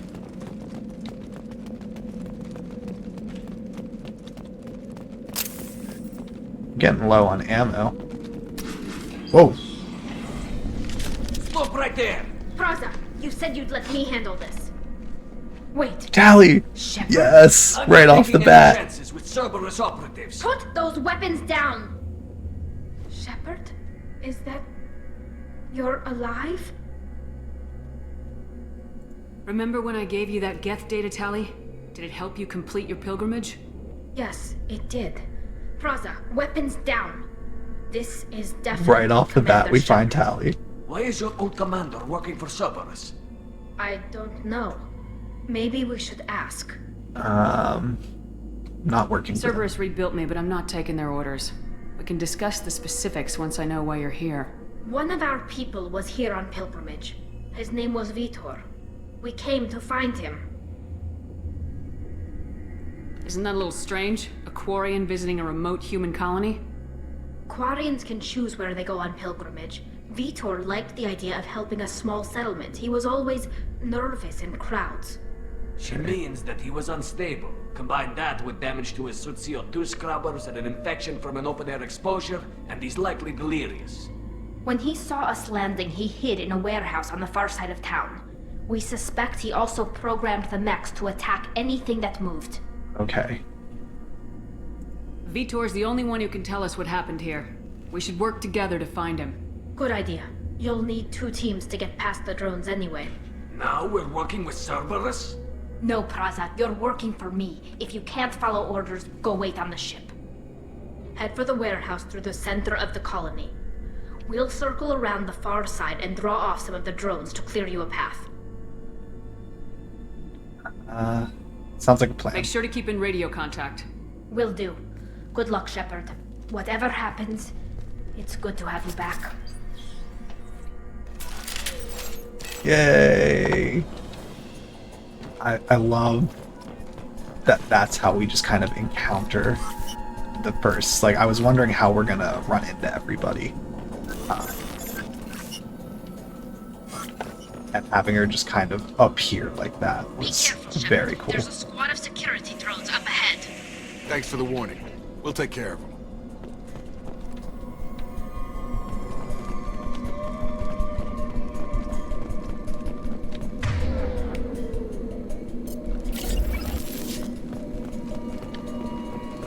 They've seen us.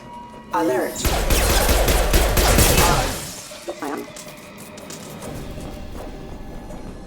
Okay, another wall safe.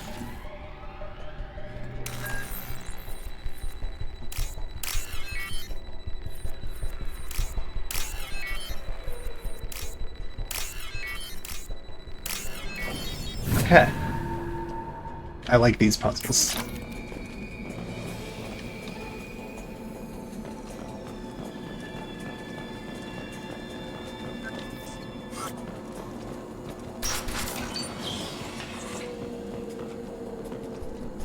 Okay, so we have a couple different things we can check out. Overload on them.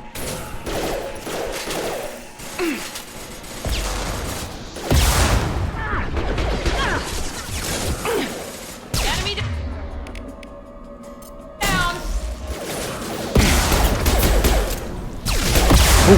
One left. Nice. Yeah! Target down! Got him! Okay. Shepard, Praza and his squad rushed on ahead. I told them to wait, but they wouldn't listen. They want to find Vitor and take him away before you get here. We should have expected this. Come on. We can still catch them. Yeah, that's fair. I mean, it's clear Cerberus aren't well liked for obvious reasons. Let's do some squad stuff quick, and then we'll continue. I want to max out that first for both of them. Miranda. Again, we're going to focus on health and weapon damage first, and then I'll do the other stuff after.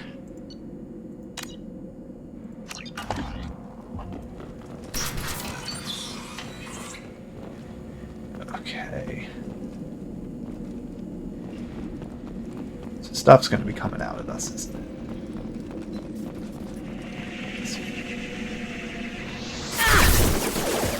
This feels too set up. I got it. There we go. No, thank you.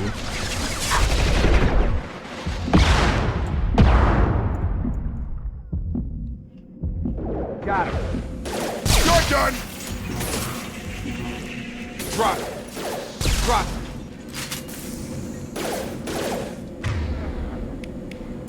Yes! Enemy down! We're inside the loading docks. Okay. Vitor reprogrammed the heavy mech. It's tearing Praza's squad apart. They did want to get to Vitor first. Get your squad into cover and I'll open the loading bay doors. We'll take cover by the doors. Shepard, you take point.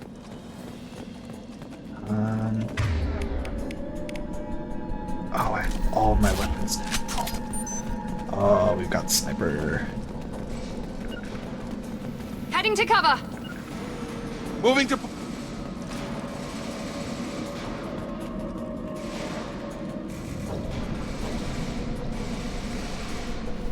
Okay. You're not on... Got... Really?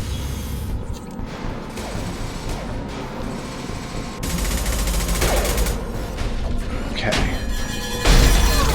Ooh. Oh. Ooh. I don't think they made it.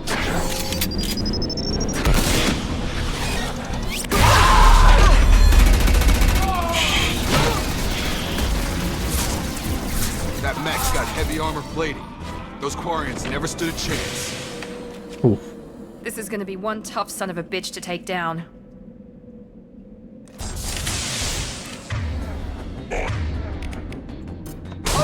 Take out their shields.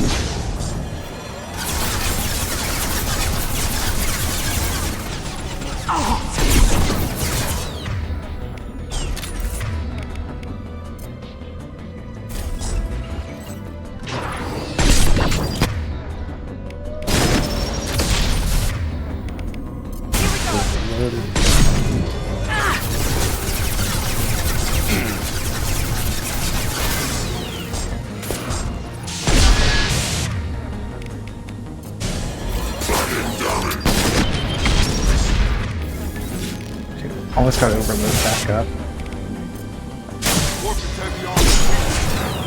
Alright. That wasn't too bad. As long as that's it.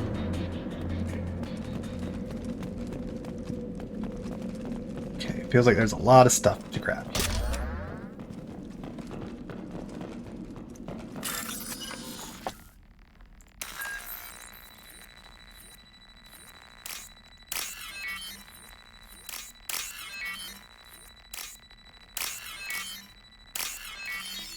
Alright. That was a good, like, tutorial boss fight. Just to be like, here's how shields work, here's how armor works, here's how everything comes together for these battles.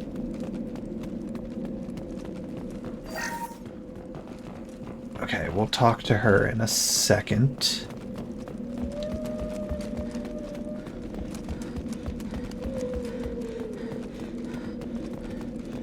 This should come in handy. Okay. Iridium. Oh! Monsters coming back. Mex will protect. Safe I from could have talked swarms. to Tali. To hide. I didn't realize No this monsters. was... No swarms. No. Vitor? No, Vitor. Not here. Swarms can't find. Monsters coming. Have to hide. Nobody's gonna hurt you anymore. I don't think he can hear you, Commander.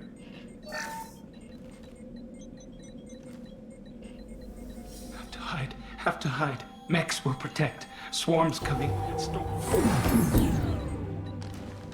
What?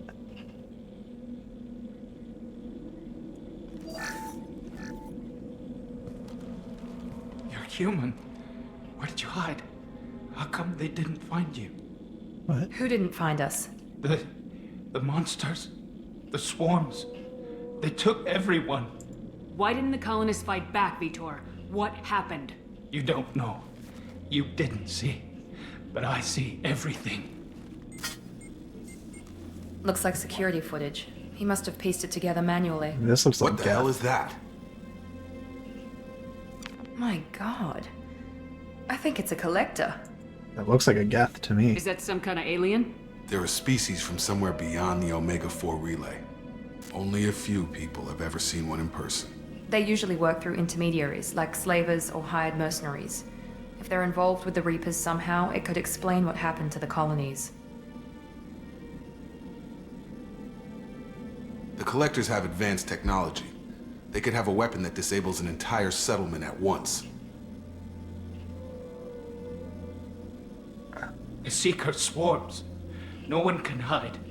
The Seekers find you, freeze you, then the monsters take you away.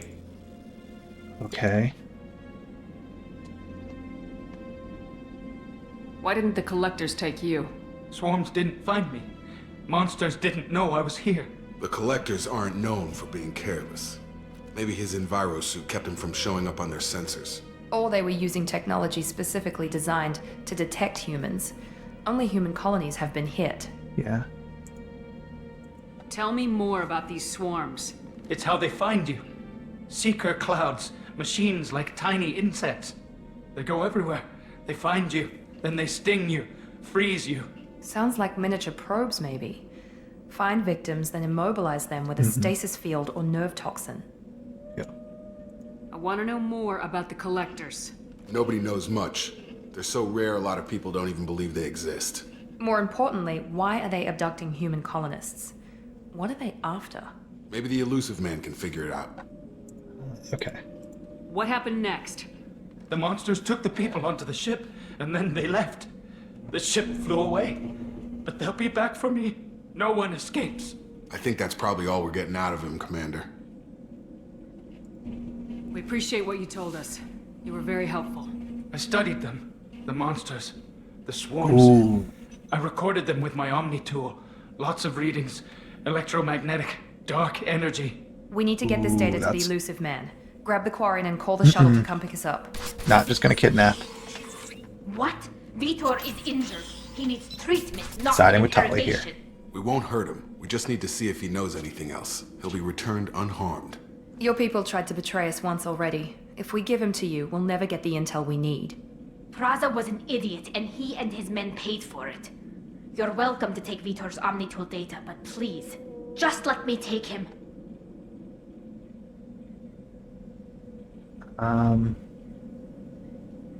Vitor goes with Tali. He's traumatized and he needs medical care. Tali will give us the Omnitool data and take him to the flotilla. Understood, Commander. Thank you, Shepard. I'm glad you're still the one giving the orders. Good luck out there. If I find anything that can help you, I'll let you know. We're ready for pickup.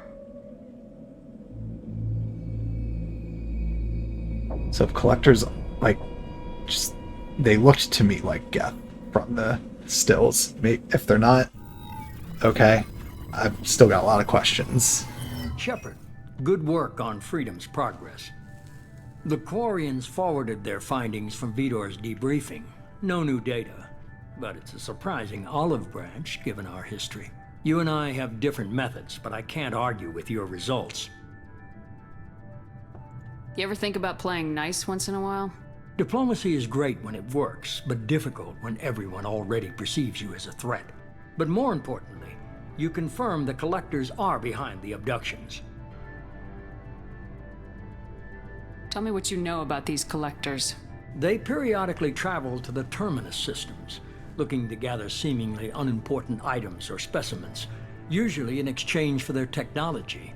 When their transactions are complete, they disappear as quickly as they arrived, back beyond the unmapped Omega-4 relay. Until now, we've had no evidence of direct aggression by the Collectors.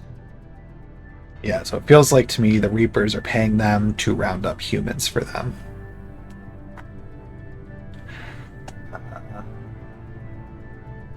Let's start with Omega-4 Why is the relay. Omega-4 relay unmapped? What do we know about it? Only that no ship passing through it has ever returned. Our best guess is that the relay reacts differently to collector vessels, allowing them safe passage. If they can manipulate relays, that's just further evidence of the connection with the Reapers. Okay, interest in humans. Any ideas on why they've shifted their focus to humans? If they're agents Rotate, for the see if Reapers, Hope wants to hop there could up. be any number of reasons. Obviously, humanity played a huge role in Sovereign's destruction. That might have been enough to draw their attention.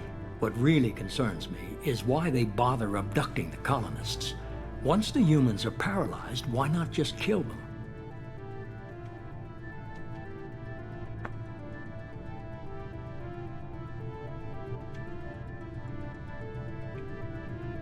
Just waiting to see if Hope's gonna hop up or not. Okay. Got our special guest. Okay. Transactions. What are the Collectors getting from these deals? The Collectors aren't very forthcoming about their motives. Generally, they seek out species with rare genetic mutations or abnormalities.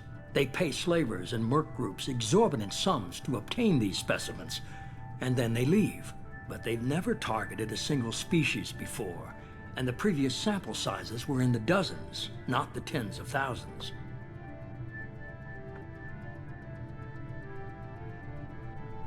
Okay. What aren't you telling me? You're holding something back. How do you know the Reapers are involved? The patterns are there, buried in the data. The Council and the Alliance want to believe the Reaper threat died with Sovereign.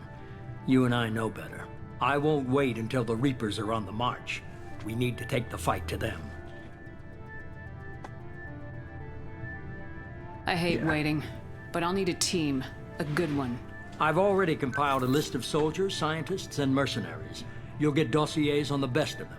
Finding them and convincing them to work with you could be challenging, but you're a natural leader. Assembling I'll a continue team. to track the collectors.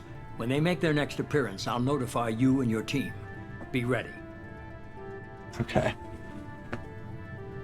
I had a good Keep team. your list. I want people I trust. The ones who helped me stop Saren and the Geth. That was 2 years ago, Commander. Most of them have moved on, or their allegiances have changed. Oh. Okay. Let's work our way through. We'll save Liara for last. Actually, we'll start. Where's Liara T'Soni? She's on Ilium. My sources say that she's working for the Shadow Broker.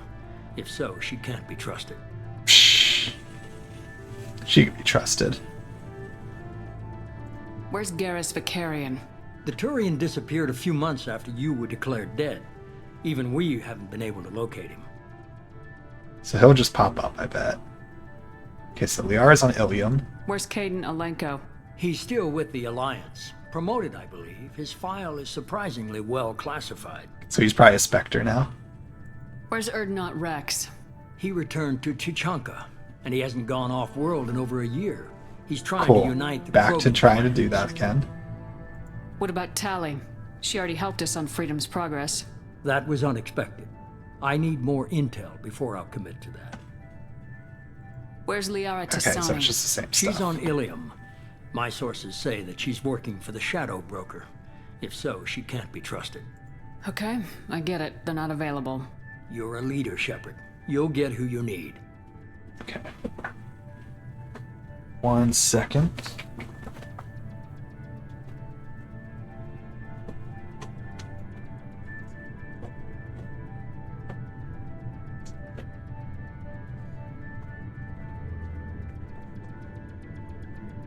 Okay.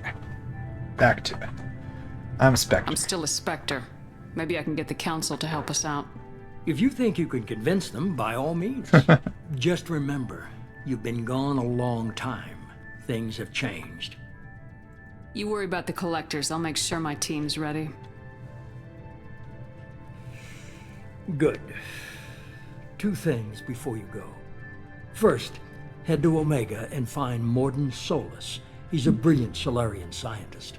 Our intelligence suggests he may know how to counteract the Collector's Okay. paralyzing Seeker swarms. Sounds good. And what else? I found a pilot I think you might like.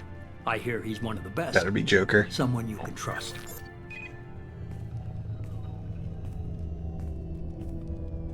Hey, Commander. Just like old times, huh? I can't believe it's you, Joker. Look who's talking. I saw you get spaced. Got lucky. With a lot of strings attached. That's How'd you fine. get here? It all fell apart without you, Commander. Everything you stirred up, the Council just wanted it gone. The team was broken up, record sealed, and I was grounded. The Alliance took away the one thing that mattered to me. Hell yeah, I joined Cerberus. You really trust the elusive man? Well, I don't trust anyone who makes more than I do. But they aren't all bad. Saved your life, let me fly, and there's this. Did they rebuild the They only told me Normandy? last night.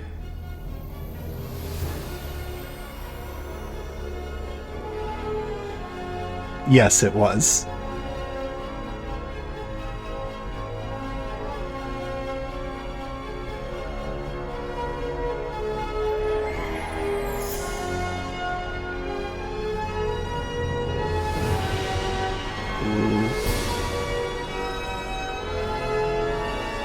Shiny new shit.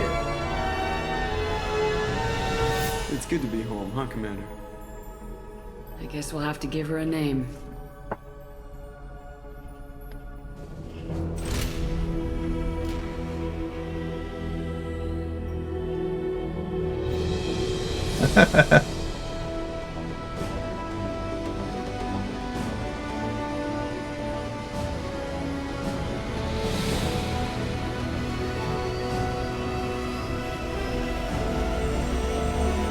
Yeah, I could kind of see that.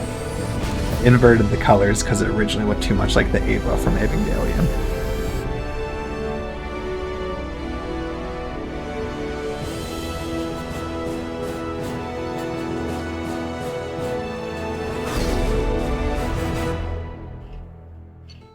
Okay, I really like this mission roundup outreach thing. Alright, Collector is confirmed as source of attacks on Freedom's Progress. Quarry and Survivor Beater returned with Tali Zora to the Migrant Fleet. We'll examine his Omnitool data for anything useful. I'm so glad we got to see Tali already. You must recruit a head scientist to build this upgrade. Heavy weapon upgrade. Plus 15% heavy weapon ammo capacity. Power cell technology used by heavy weapons is fairly old, but can be improved by rebuilding the core with more modern components. These improvements allow standard power cells to yield more shots per power cell and allow for more total shots to be fired. Okay, so obviously it's a totally different upgrade system. Got lots of money. Found some iridium.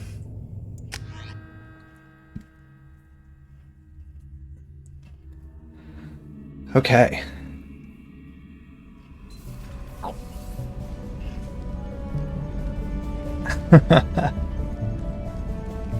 The exact same ship. Awesome.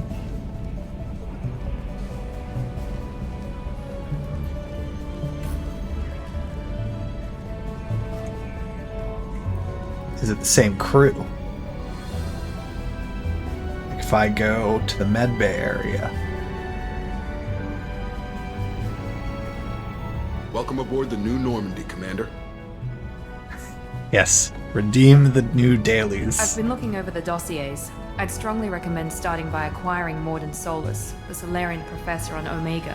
We know the Collectors use some type of advanced technology to immobilize their victims. We'll need him to develop a countermeasure to protect us. This is my ship. You still don't get it, do you? You're not in charge of this mission. I am. Operative Lawson makes a valid point, Shepard. Without the Professor, any encounter with the Collectors would result in failure. Who are you? I am the Normandy's artificial intelligence. The crew like to refer to me as Edie.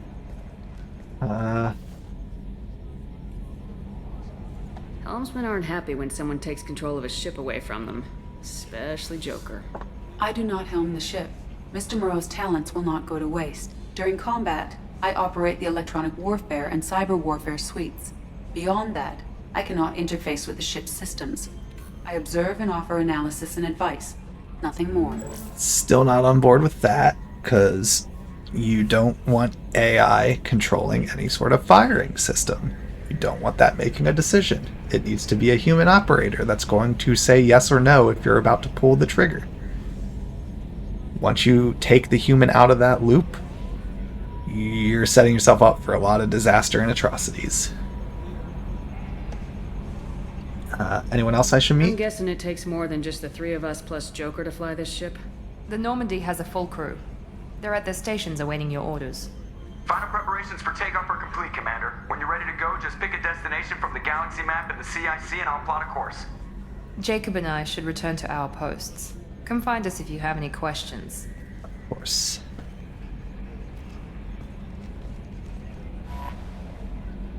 Okay. Yeah, we got the galaxy map back. Private terminal to get status updates on the squad. Select weapons for the squad. Okay. Gonna want to check out how that's different now, because it seems like the equipment and stuff's different. There's elevator to access Normandy's other decks.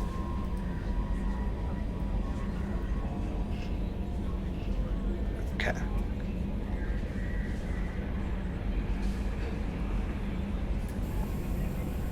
Okay. Acquire a professor to research upgrades for your squad's equipment. Cool. Okay. Yeah, I'm not sure about the framing of being used to frame Shepard. Just given how the game started off and stuff, I'm not concerned about Shepard being framed for something at this point. I think it's going to be more of a will people trust her given the association with Cerberus right now. That's going to be the larger issue. Let's start down here. Let's just... Yes, Shepard. Okay. I think we're just going to explore the ship for a little bit. I want to know more about you. Do you have a specific inquiry? What do you do aboard the ship? I operate the ship's electronic and cyber warfare suites in combat. My reaction time is much faster than any organic. I collate the records of shipboard monitoring devices for the Elusive Man. I serve additional functions which are restricted at this time. Restricted functions? Like what? I do not know. Some of my databases are sealed. Some of my hardware is kept offline. Why? I assume that when certain unknown conditions are met, those functions will be released to me. Okay. Don't love that. Cyber warfare means things like viruses, right? In close-range ship-to-ship combat, I can sometimes break through the firewalls of an enemy's internal wireless network. Once I seize control of their systems, I can turn off gravity or air. I can disable weapons guidance or shields, or I can put their fusion plant in meltdown. On the defense, I manage Normandy's own suite of jammers, decoys, and internal firewalls. Okay. Sounds incredibly useful. Why isn't there someone like that on every warship? An organic operator cannot react quickly enough to changing circumstances, or perform the necessary multitasking. This is a role that can only be filled by an artificial intelligence. Unfortunately, we are suspect. Well, it might have something to do with how an AI almost destroyed galactic civilization, just putting it out there. Thank you, Joker. The Elusive Man has monitoring devices on board? He has invested most of Cerberus's resources into the design and construction of this ship. He has an interest in monitoring our progress. Okay. Another topic. Let's discuss something else. Ready. Let's talk about I want to know more about you. Do you have a specific inquiry? You and Joker. How are you getting along with Joker? Mr. Moreau does not trust me. It offends him that I am installed aboard his ship's computers. Yeah, the last Normandy did just fine without an AI reminding me the airlock is ajar. Why are you named EDI? EDI is the phonetic pronunciation of EDI. That is an acronym for Enhanced Defense Intelligence. Okay. Where are you? My core intelligence is housed in a quantum blue box located behind the medical bay. Okay. Another topic. Let's discuss something else. Ready. Cerberus. I want to know more about the people I'm working with. Much of that data is classified. Do you have a specific inquiry?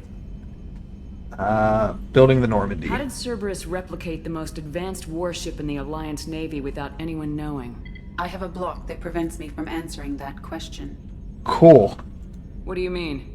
Although I am less controlled than other AI, I am still subject to behavioral blocks and the physical isolation of my hardware. In this case, I am prevented from truthfully answering your question by Cerberus's levels of secret classification. What sort of resources does Cerberus have? Money, personnel, facilities? I have a block that prevents me from answering that question. I'm genuinely curious if I come back to EDI, 2 or 3 missions from now, will some of these be unlocked and it's on me to have to come and keep talking to her to find that out. How is Cerberus organized? Aside from the Elusive Man, I don't see much chain of command. Cerberus is organized into task-oriented cells. Each operates in isolation. Members from one cell cannot recognize the members of another. Each cell's agents are led by a single operator. We are called the Lazarus Cell, which is directed by Operator Lawson. Okay. How many cells are there? So how many operations is Cerberus running right now? I have a block that prevents me from answering that question. Of course. Let's discuss something else. Ready. What's in this room? What's this area of the ship? This is the bridge, where the navigator plots our FTL vectors, and the helmsman maneuvers the ship. Yeah, sitting right here, thanks. Alright. That's all for now. Logging you out, Shepard. Joker. Can you believe this, Commander? It's my baby! Better than new. It fits me like a glove! And leather seats! Military may set the hardware standard, but on a first-gen frigate they could care less if the seats breathe. Civilian sector comfort by design. The reproduction is not intended to be perfect, Mr. Moreau. Seamless improvements were made. And there's the downside. I liked the Normandy when she was beautiful and quiet. Now she's got this thing I don't want to talk about. It's like ship cancer.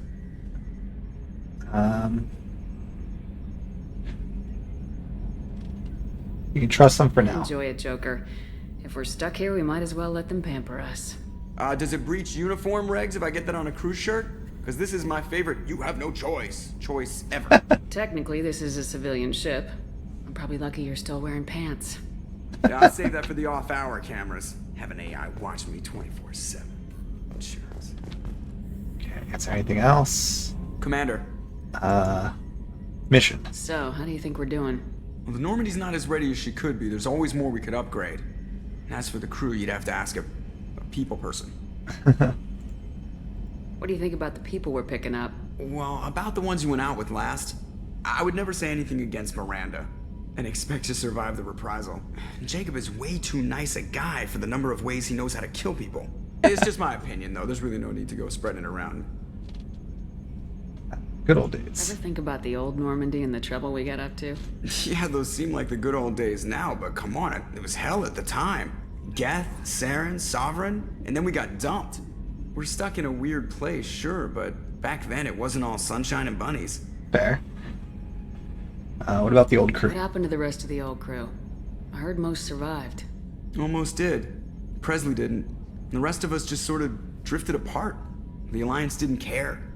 I don't think they liked all the non-humans in your crew. We were your team, Commander. With the Normandy destroyed and you gone, there wasn't much keeping us together. I assume everything's going well up here? I really want a chance to put the Normandy through her paces. I just have to trim up the drive output and it'll be like we never lost her. Safety standards advise against manipulating drive settings while engines are powered and in use, Mr. Moreau. Commander, can we shut this thing off? I don't need it in my day-to-day. If you don't want to hear it, turn the damn sound off. Well, it doesn't change anything. It's still watching. Like some creepy kid staring at the back of your head in comp side. You just want to punch him, but he's special and he sets fires or something. Okay, a little too far there, but you know what I mean. Your problem, not mine. Thanks. I'll remember this. That's it for now. All right. Commander. Oh, it's up there. Yeah, we're gonna explore the whole ship, and we're gonna have all kinds of codex entries to check out after that. Let's do a quick save. It's only been... I know I talked about at the start of the stream, like I wanted to wait a few... like play several other games before jumping back to this. To give myself a chance to let everything like sink back in and stuff, and like get to be like, ooh, I really want to play it. It feels so good to be back on this ship. Like, I don't know. It's like, it feels so familiar from the first one. And for how this game started off, like the game literally starts with the Normandy being destroyed. So I was like, oh, like what's gonna happen? But to already be back on it is like, even though it's gonna be slightly different, I'm assuming, but it's nice. I'm happy about it. Okay, tech labs. I'm assuming we can't. A scientist is required to use the technical laboratory. Cool. The door's just locked till I have a scientist.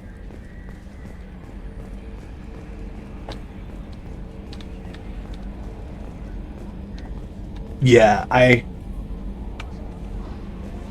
really only waited because it's a weekly stream. So I was like, if I was to play through all of them, 1, 2, and 3 back to back, I'd be like back to back to back. I'm like, that would be, I don't know, 10-ish months of it would just be Mass Effect. So I wanted to space it out with other things. But it was definitely like, I want to play more Mass Effect. What's this area of the ship? This is the armory, where small arms are maintained and upgraded. Using OmniTool, computer-aided design, and manufacturing, we have the capability to manufacture several new models. Nope.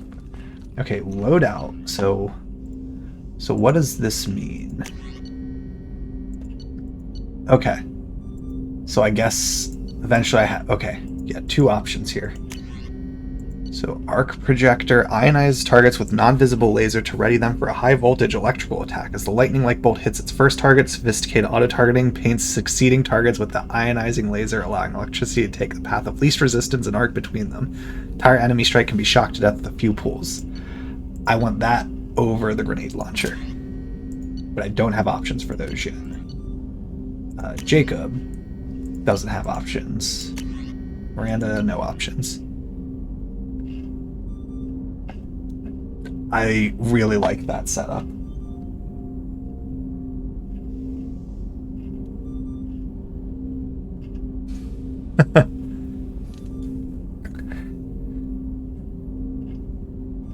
I am definitely taking. So I still have to like. I started working on the Phantasy Star campaign. I'm also taking some inspiration from Mass Effect 1, and I'm going to be taking some stuff from this as well, to kind of shape some missions and other things, I think.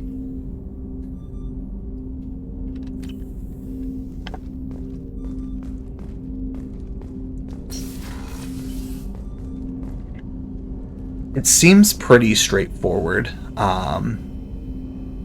I still have to read through some more of the actual like book itself. That was stuff I wanted to do before everything reopened, and I was like, well, change of plans.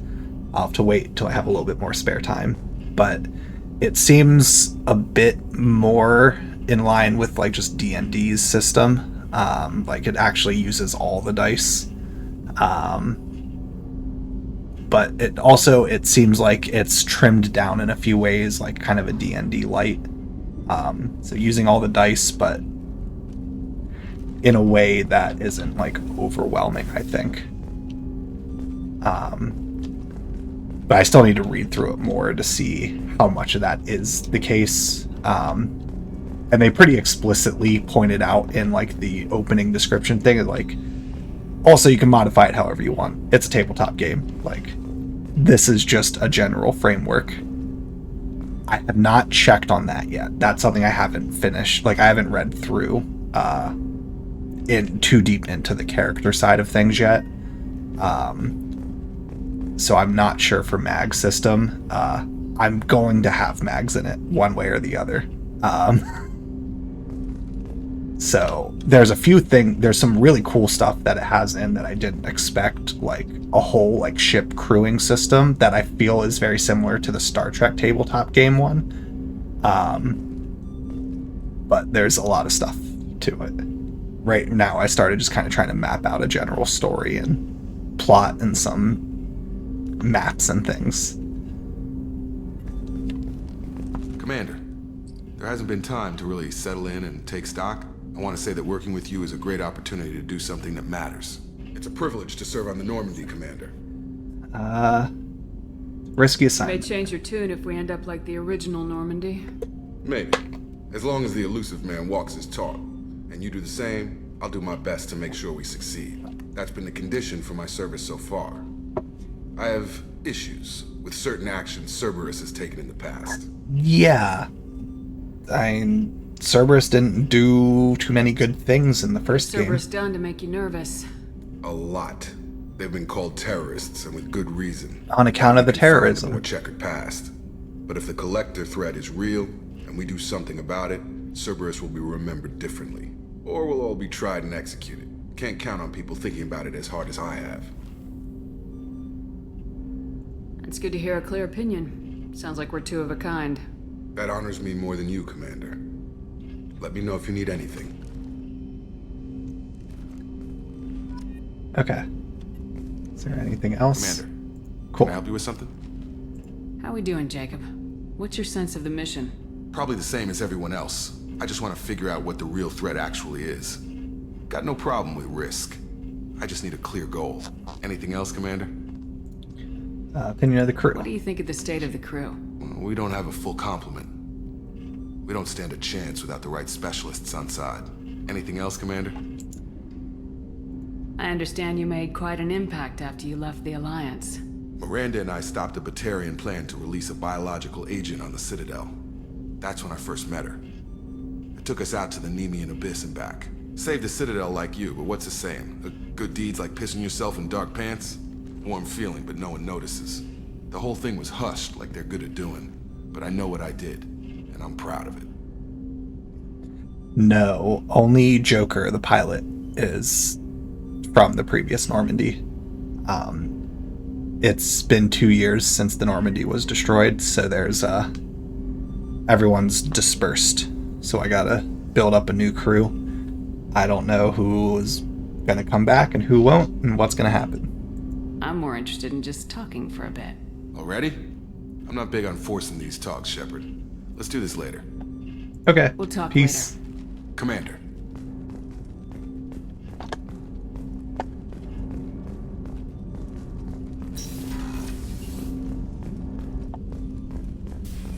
Yeah, so can't go to the tech labs. The technical laboratory.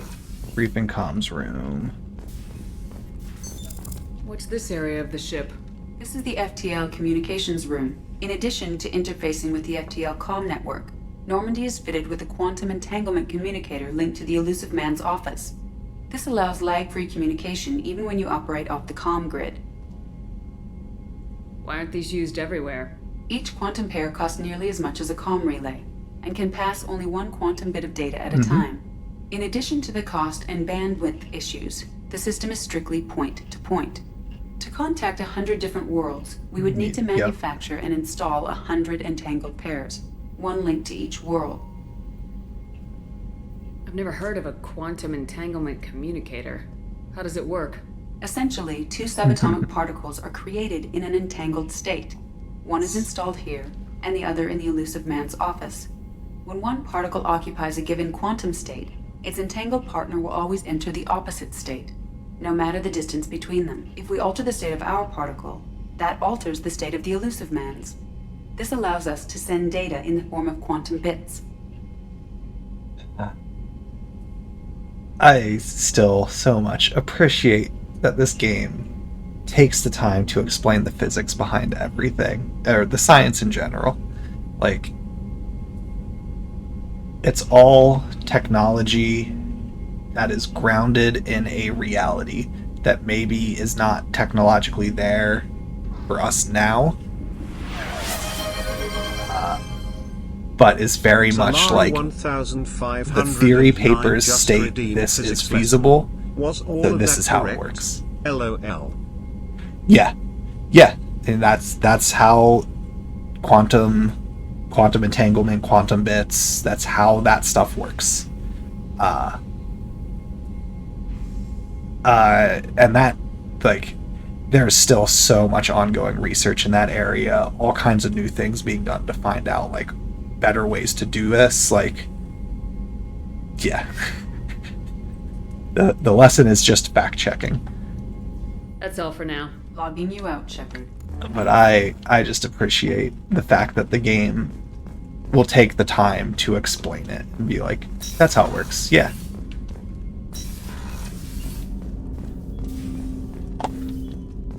Okay, so elevator time. Welcome aboard, Commander. Oh. Actually, we'll say hi to Yeoman Chambers. I'm Yeoman Kelly Chambers.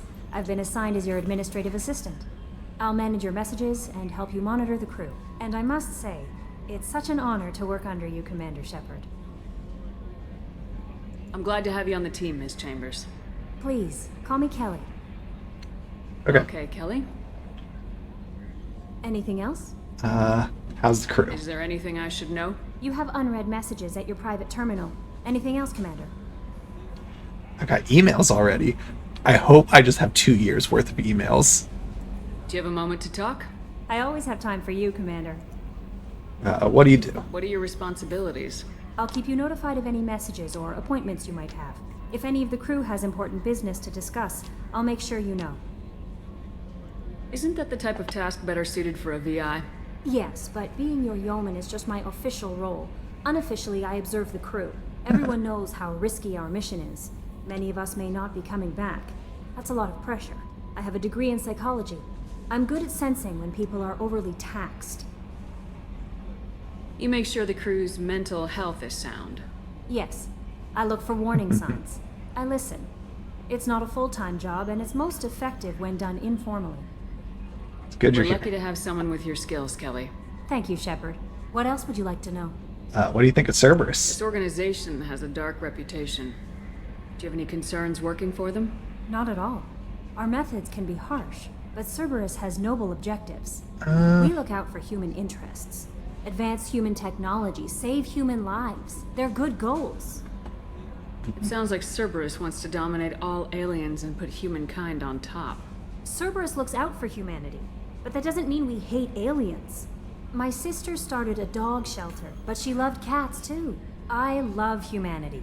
I also love Asari, Quarian, Turian, Solarian, Hanar. That isn't in conflict with Cerberus ideals.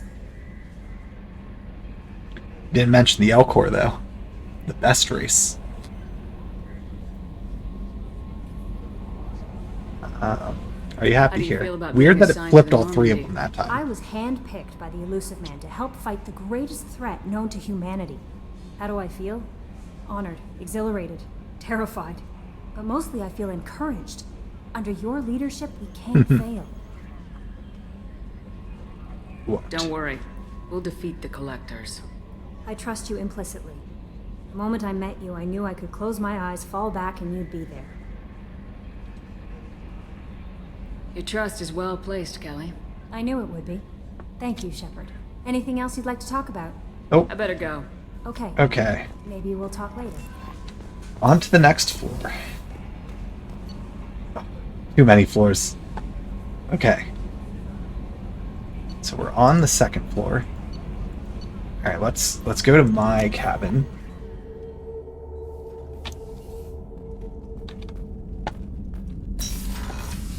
So not quite the same layout.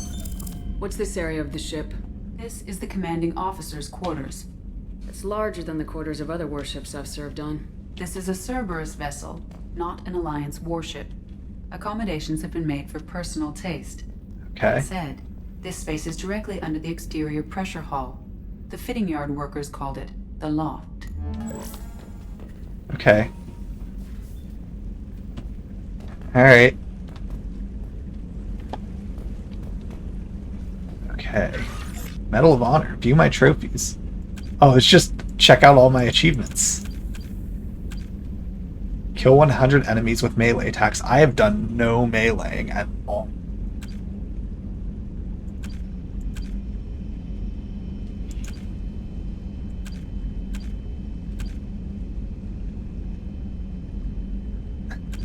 Okay. So we gotta romance Liara 2 more times. Okay. Hey, there she is. Hey, Sean, thank you for the follow. Just followed. Okay, emails. Team status. Oh, there's a lot of... Okay, we got... So, the Master Thief Kasumi. Subject has stolen extremely valuable resources from Cerberus in the past. Alarm systems, DNA encoders, guards, and various other deterrents were bypassed and we don't know how. She was last seen on the Citadel. I am enjoying... Second. Solara 1509 just redeemed hydrate. I am enjoying this game immensely. Played through the first one a few months back, and played a few other games in between, and starting this one tonight. And already it's been so much whiplash. Like, so much stuff has happened just to this point. I have so many questions that I just have no clue what to expect for the rest of this game. Jack the Convict. Okay. Exceptional biotic ability, criminal background, currently in custody. Jack is rumored to be the most powerful human biotic. Little else is known, but the subject has a history of violence and should be approached carefully. Currently, Jack is being held on the Turian prison ship Purgatory. Cerberus has negotiated for his release. Okay, can't check out. So, a mystery. 4 mystery ones. Jacob. Okay.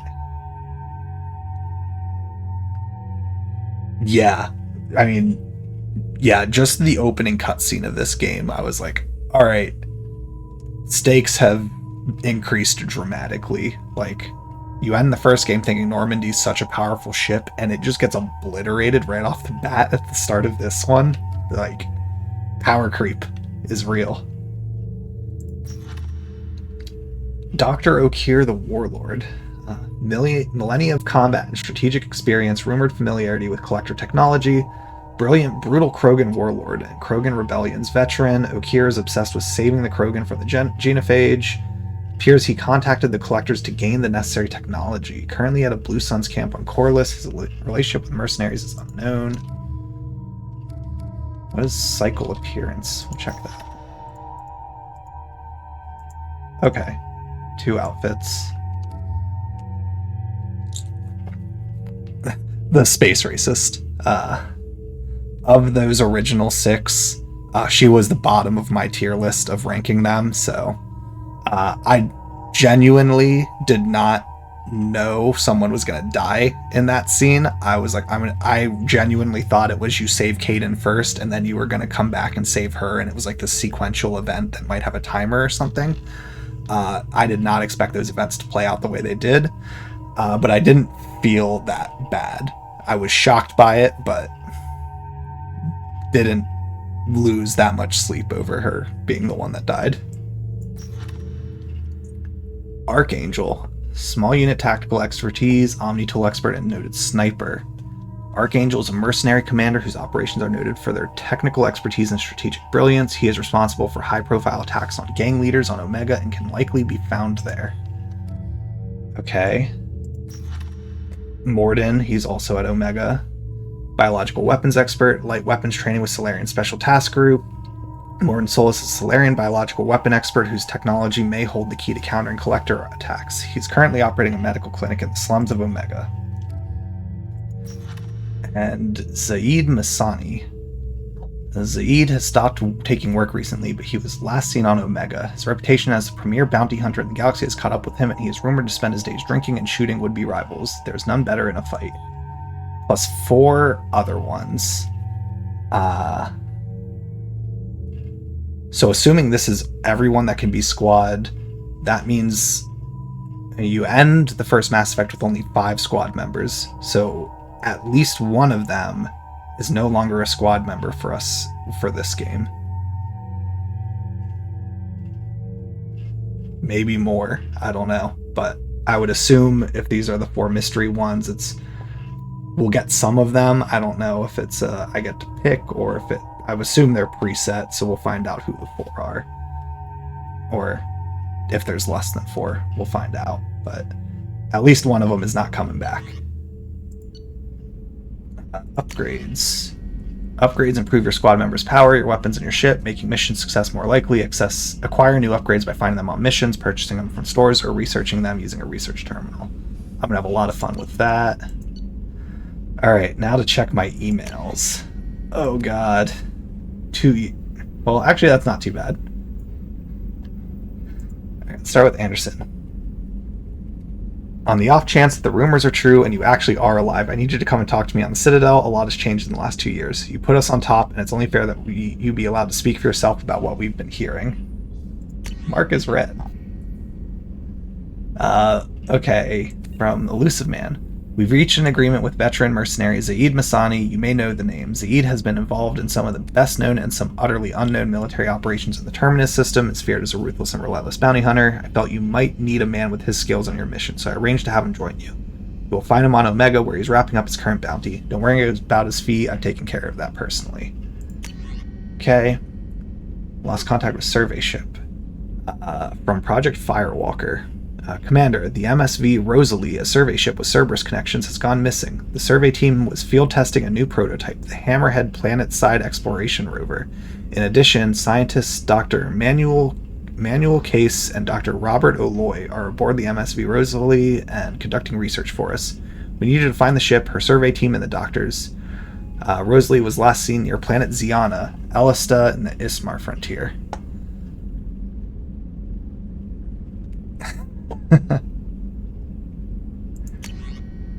Admiral Hackett.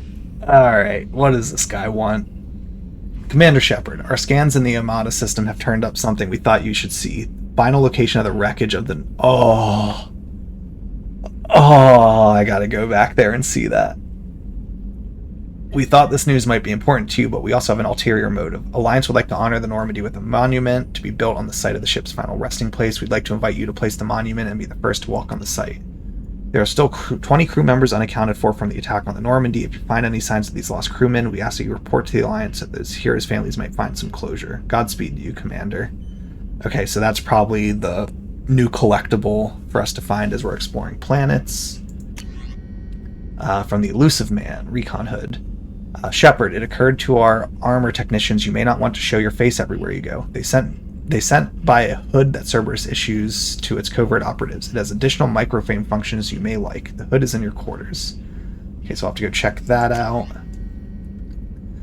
Well, I'm in my quarters still, so I can check that. Overlord. One of our cells just went off the grid without explanation. Project Overlord has been experimenting with highly volatile technology, and I need you to investigate.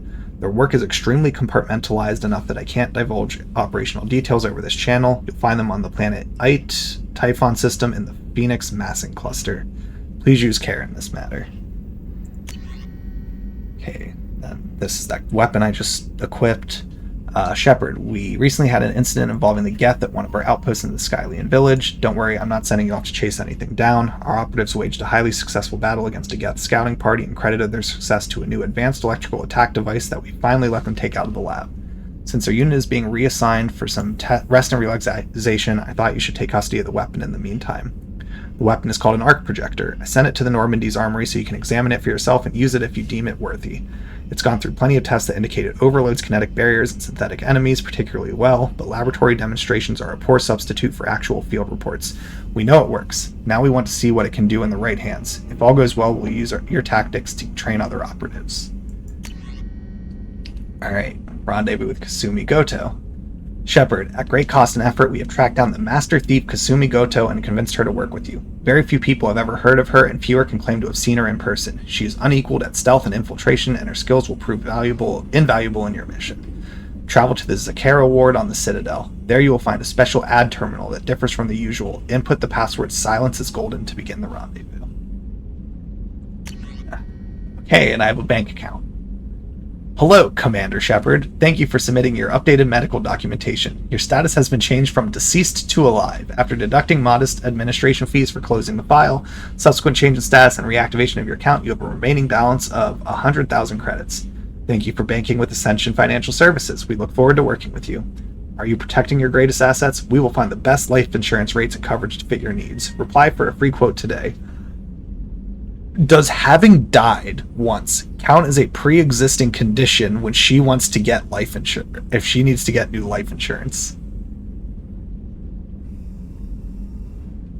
I feel like they would take that into account. You were dead for 2 years. Might not be in our best interest. Okay, and is this just... Okay, I wasn't sure if I'd see any new unexpected archived messages. Where's the results? I guess, oh, it's right down here. Okay. So... Recon Hood. Okay. Alright, we're still gonna roll with no helmet. Select music.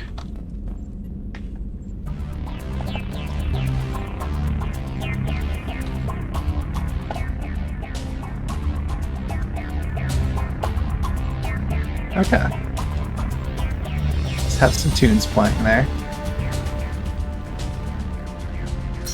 Okay, 2 more floors to check it.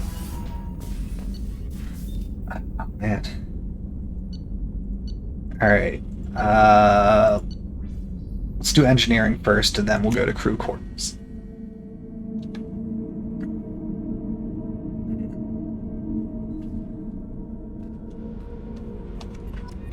Okay, checked out the monitoring station.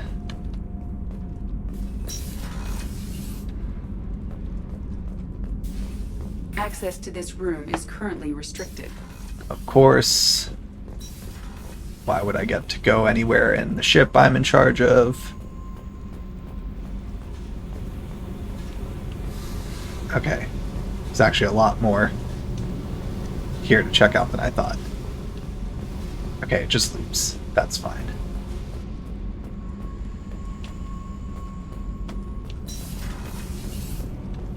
Okay, before I do that, let me just make sure this is back here. Okay, Edie. What's this area of the ship? Normandy's cargo deck. It includes facilities to access to this room is currently restricted. Okay. Yeah, I don't need to have Edie explain this area to me there. That's fine. Okay, we'll talk to them in a moment. What's this area of the ship? This is main engineering, which contains the ship's main fusion plant and Mass Effect core. Yep. Okay, there's nothing to observe here. Got it. Okay, nothing else there. Alright, so Engineer Donnelly. You came all the way down here to see us? You're speaking to our commanding officer. Hello. I'm touring the ship, getting to know my crew. I'm Engineer Ken Donnelly, handling the power control systems. This is Gabby. That's Engineer Gabriella Daniels, actually. I'm responsible for the propulsion systems. What can we do for you, Commander? Alright. Alright, you're just Scotty. Are you set up okay down here? We can't complain. I just wish it didn't take so long to calibrate the FBA arrays. Kenneth, you're complaining. What's the issue? What kind of problems are you having? When they upgraded the Normandy design, they got a bit sloppy with the FBA couplings. I won't bore you with the tech, but there's an array of attenuators in the primary power transfer system that channels the field bleed. Kenneth, you're boring the commander with tech. In short, if we had T6 FBA couplings installed, it'd save us a lot of maintenance time each Okay, day. so find those. Why isn't something like that already installed? It's probably just a design oversight. Efficiency isn't affected. It's a maintenance issue. Also, the T6 model can be hard to find. Nash and Stellar Dynamics discontinued them. We could probably find used ones in the Omega markets, but we have no time for shore leave. Okay, so I gotta get those. So already I've got like 4 or 5 missions in Omega, so it's very clear that's where I gotta go. Alright, let's start. Feelings on What do you Cerberus. think about Cerberus? Actually, we don't know much about the organization other than the Normandy team. We know our mission and who's in charge.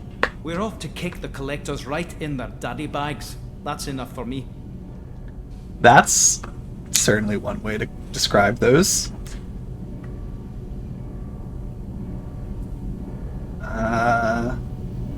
Gabby. How'd you end up with Cerberus, Gabby? Kenneth and I have been partners in crime since we graduated from Tech Academy. When he got the Cerberus offer, I insisted that it include me. He'd fall apart without me. Thanks, Mum. Also, I love engines, and the Normandy is state-of-the-art. When I got the opportunity to work on her, I had to jump. Okay. So Ken. how'd you get an offer to join Cerberus, Ken? Once you were gone, the Alliance brass descended like vultures, tearing apart everything you'd said. I was very public with my defense for you. I Oh? didn't hold back. That's an understatement. If Kenneth wasn't such a talented engineer, they'd have court-martialed him for insubordination. But it got me noticed by the elusive man. He made an offer, and here I am. So why did the Alliance distance themselves from me after? Where'd you receive your training? Both Gabby and I started in the Alliance, serving on the SSV Perugia. She flew in the first wave at the Battle of the Citadel. We saw Sovereign firsthand. Why did you leave the Perugia? After you died, Anderson lost political clout. The Council backslid on the Reaper menace. They discounted Sovereign as an isolated threat, as a single... Which was bullshit. They said your warnings of a greater danger were mistaken or delusional. We lost respect for Alliance leadership. We need to fight the real enemy, and only Cerberus seemed to be doing that. Well, it already sounds to me like if the option presents itself, another council is not surviving this game. Are you set up Okay, okay this down should here? be Outside of those yes. T6F. I bet you Same can. dialogue. Got it. Carry on. Will do, Commander. All I'm right. amazed Shepard came down to see us. Wait, let me just double check. Was it because there was Donnelly, Daniels her own, or is it actually? What can we do for you, Commander? Okay. You Carry talk to on. them both, no matter Will who do, you talk to. Commander. Got it. All right. Haven't even made it back to the Citadel yet, and already this new council's not making a good impression for me. All right, crew quarters, last one.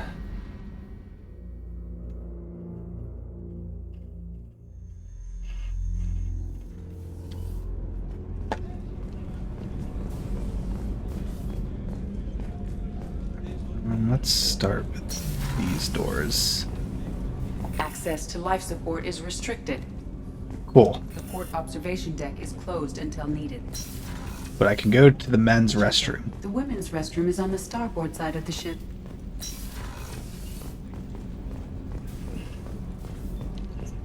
Okay, we'll go in there in a second. Any items? Anything? Nope. Okay. Crew quarters. Oh, she's a cutie. How old? She'll be a year old next month. Oh, you'll miss her first birthday. My family lives in New Canton. Oh, that colony's on the edge of the frontier. No way. Vulnerable to collector attack, couldn't it? Exactly. It's most important that she have a first birthday. That's why I'm here. Like, fully resigning? Not... Oh, wow.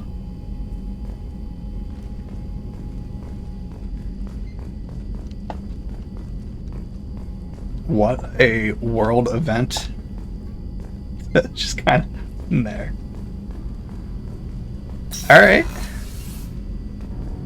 So, add another one to midterm elections for next year.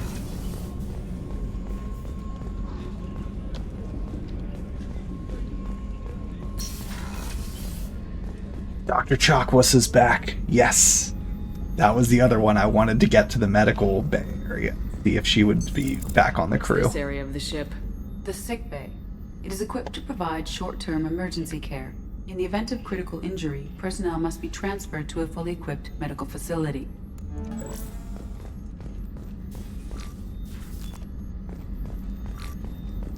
AI... Wait, where AI core?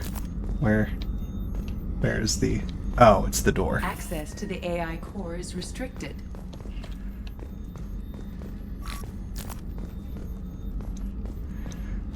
Alright, Dr. Chakwas. So awesome. Shepard. I watched the Normandy crumble with you on board. It's good to see you alive. Good to see you. Nice to see a familiar face, Doctor. I feel the same. I wish more of the original crew could be here. The kind of trauma you endured would have changed most people. But not you, I see. Welcome back, Shepard. Yeah, the trauma of dying for 2 years. That would change most people. Let's investigate. Leaving the Alliance. Doctor, you've been with the Alliance for years. Why leave now? After the Normandy was lost, the surviving crew was reassigned. I was stationed at the Mars Naval Medical Center, a very respectable position, but it wasn't on a starship. Colonial military life isn't for you? I've spent most of my life on warships, never knowing what the next mission might bring.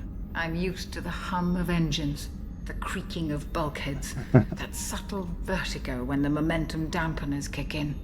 Life planetside is just too static, too boring. She needs the thrill. Cerberus, You're not the Cerberus type, Doctor. I don't work for Cerberus.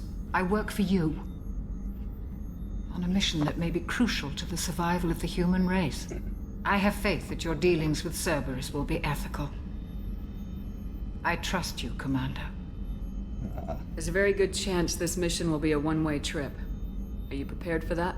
I've been through the reclaiming of Shanxi, the Skillian Blitz. We survived the Battle of the Citadel and the destruction of the Normandy together. She's seen stuff. I've lived a full life. No regrets. I'd like to make sure the crew gets the same opportunity. Do you have everything you need? I believe so. This medical bay seems very much like the sick bay on the original Normandy. Only thing missing are my private reserves. I even had a bottle of Ceres Ice brandy that I was saving for a special occasion. I'll keep an eye out for a replacement bottle. Oh, you needn't. It's expensive, and we have much larger concerns ahead. I'll see you later, Doctor. Commander. I was very much waiting to get down here to see if she would still be on the ship. Like, again, just that familiarity.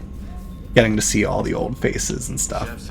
It's very nice to have her back on. Sorry, Princess. Filet mignon and caviar coming right up. Let me just get out my doilies. That'd be real nice. He's reminding me of whoever that drunk guy was that was in the... I can't remember his name. That was in the, like, tavern thing. The gunnery officer is required to access the gunnery control Hated talking to that guy. Immediately the same vibes from this dude. But let's introduce Commander ourselves. Shepard, the hero of the Citadel. You did humanity proud that day. Mess Sergeant Rupert Gardner here. How can I be of service? Okay. Suddenly he's way friendlier. What do you do here on the Normandy? What don't I do? Most think of me as the ship's cook, but I'm also the facilities technician and custodian.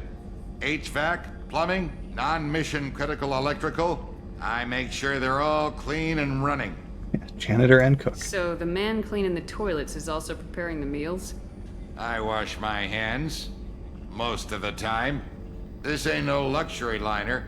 You have to pull your own weight in a Cerberus vessel, and I catch what falls through the cracks.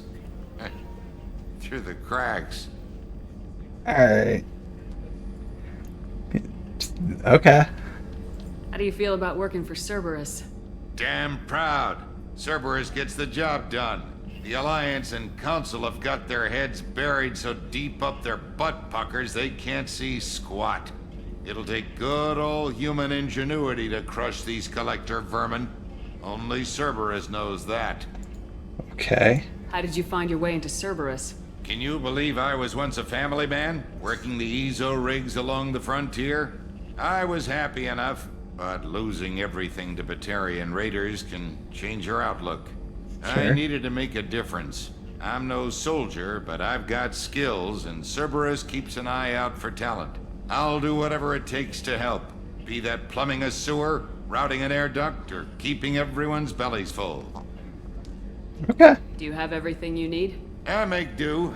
But have you ever tried to prepare a decent meal with military provisions? I'm good, but I'm no miracle worker. Taking down the collectors is going to be rough business. The crew deserves a few fine meals before they throw themselves into the fire. What do you need? If I had some quality ingredients... Oh, shit. You've got more to worry about than grocery shopping on the Citadel. Forget I mentioned it. Give me the list. If I head that way, I'll keep an eye out. Much appreciated. Most of this list is probably standard fare for those namby-pambies on the Citadel. Anything else you'd like to talk about? Do you have everything you need? If you happen to find any of those supplies on the list I gave you, it would be much appreciated. Okay. Otherwise, I'm doing fine. I won't take any more of your time. Back to work. Okay, so I've already picked up a lot of missions. Okay, Miranda's got her own office.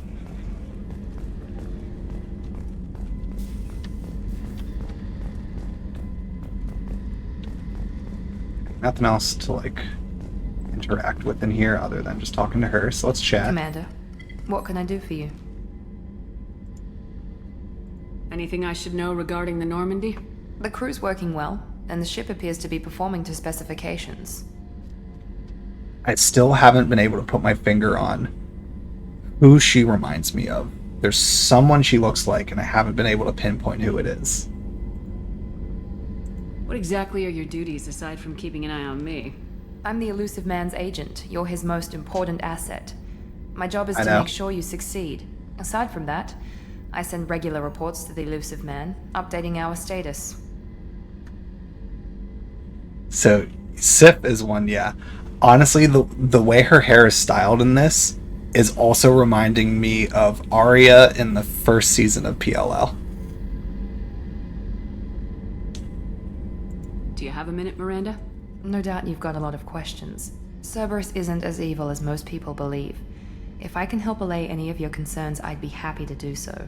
So, what would you like to know? Tell me about yourself, Miranda. Oh, I guess that's fair. I've spent the last 2 years learning everything there is to know about you. Yeah, Well, she's you should probably know that friendly I've now. had extensive genetic modification. Not my decision, but I make the most of it. It's one of the reasons the Elusive Man handpicked me. I'm very good at just about anything I choose to do. What level of genetic modification are we talking about? It's very thorough. Physically, I'm superior in many ways. I heal quickly, and I'll likely live half again as long as the average human. My biotic abilities are also very advanced. For a human. Add to that some of the best training and education money can buy, and, well, it's pretty impressive, really. It sounds like you were designed to be perfect. Maybe, but I'm not. I'm still human, Shepard. I make mistakes like everyone else. And when I do, the consequences are severe. Everyone expects a lot from someone with my abilities.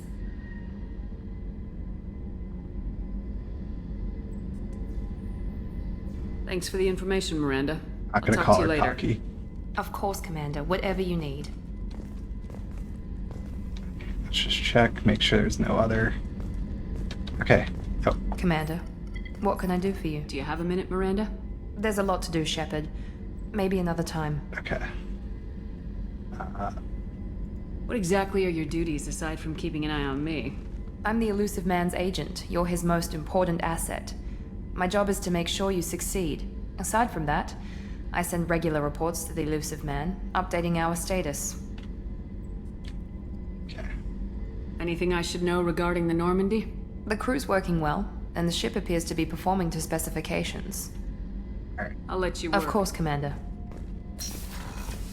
Okay, so I think that finally covered everything on the ship for now, which is crazy to me that there's so many rooms still to be unlocked. So back to this one.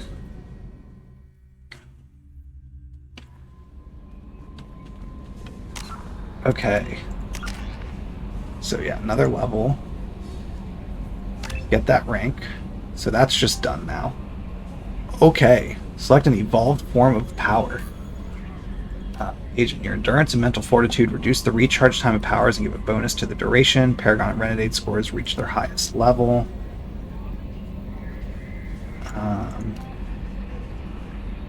Your focus and sniper zoom is enhanced. You receive a damage bonus to all weapons and powers.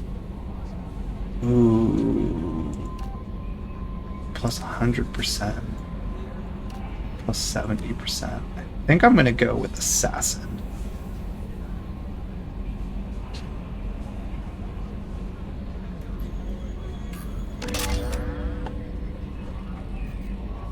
Okay.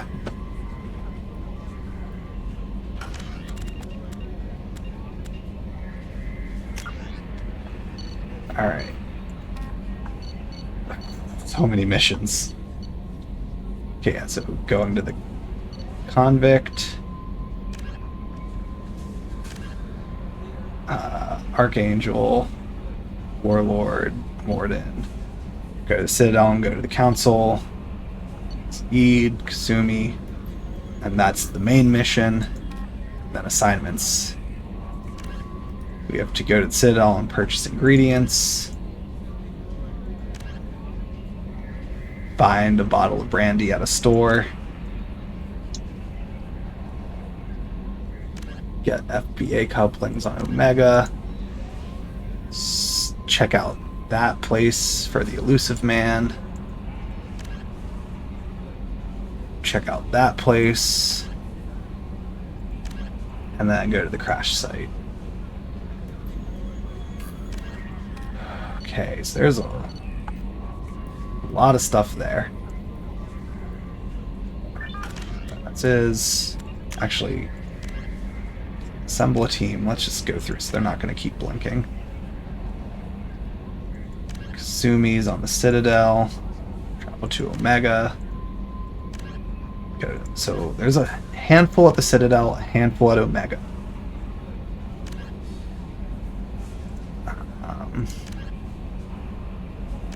And then some others at other places. But it seems like Omega and the Citadel are the two main ones right now. Alright, let's do a quick save before I do what I would always do in the first playthrough. Because we're going to probably wrap up pretty soon. So let's go through these codex entries. The Asari were the first species to discover the Citadel. When the Solarians arrived, it was the Asari who proposed the establishment of the Citadel Council to maintain peace throughout the galaxy.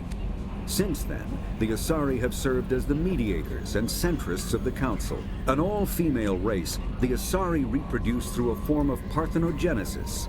They can attune their nervous system to that of another individual of any gender and of any species to reproduce. This capability has led to the unseemly and inaccurate rumors about Asari promiscuity. Asari can live for over 1,000 years, passing through 3 stages of life.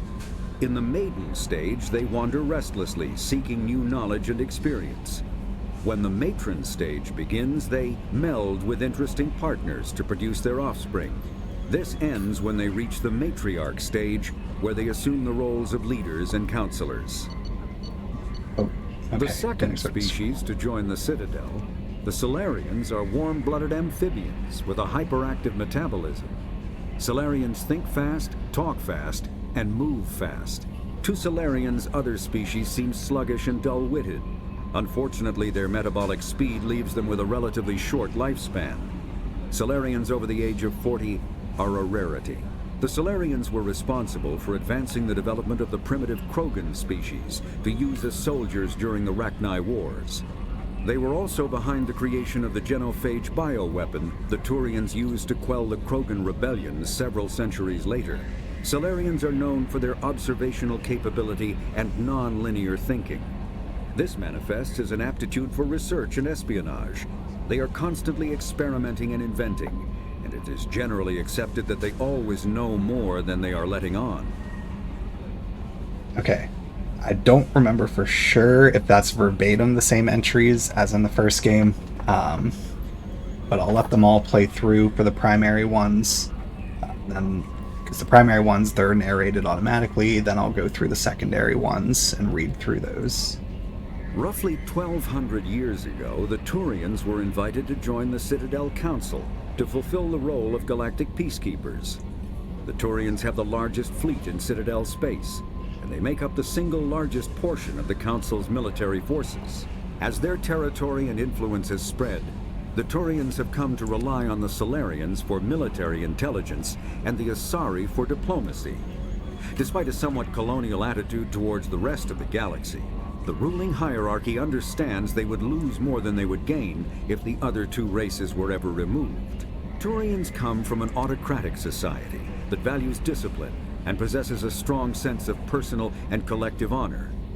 There is lingering animosity between Turians and humans over the First Contact War of 2157, which is known as the Relay 314 incident to the Turians. Officially, however, the two species are allies, and they enjoy civil, if cool, diplomatic relations.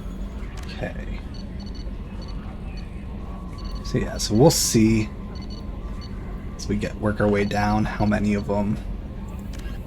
50,000 years ago, the Protheans were the only spacefaring species in the galaxy. They vanished in a swift galactic extinction. Only the legacy of their empire remains. They are believed to have built the mass relays and the Citadel, which have allowed numerous species to explore and expand throughout the galaxy. Prothean ruins are found on worlds across the galaxy.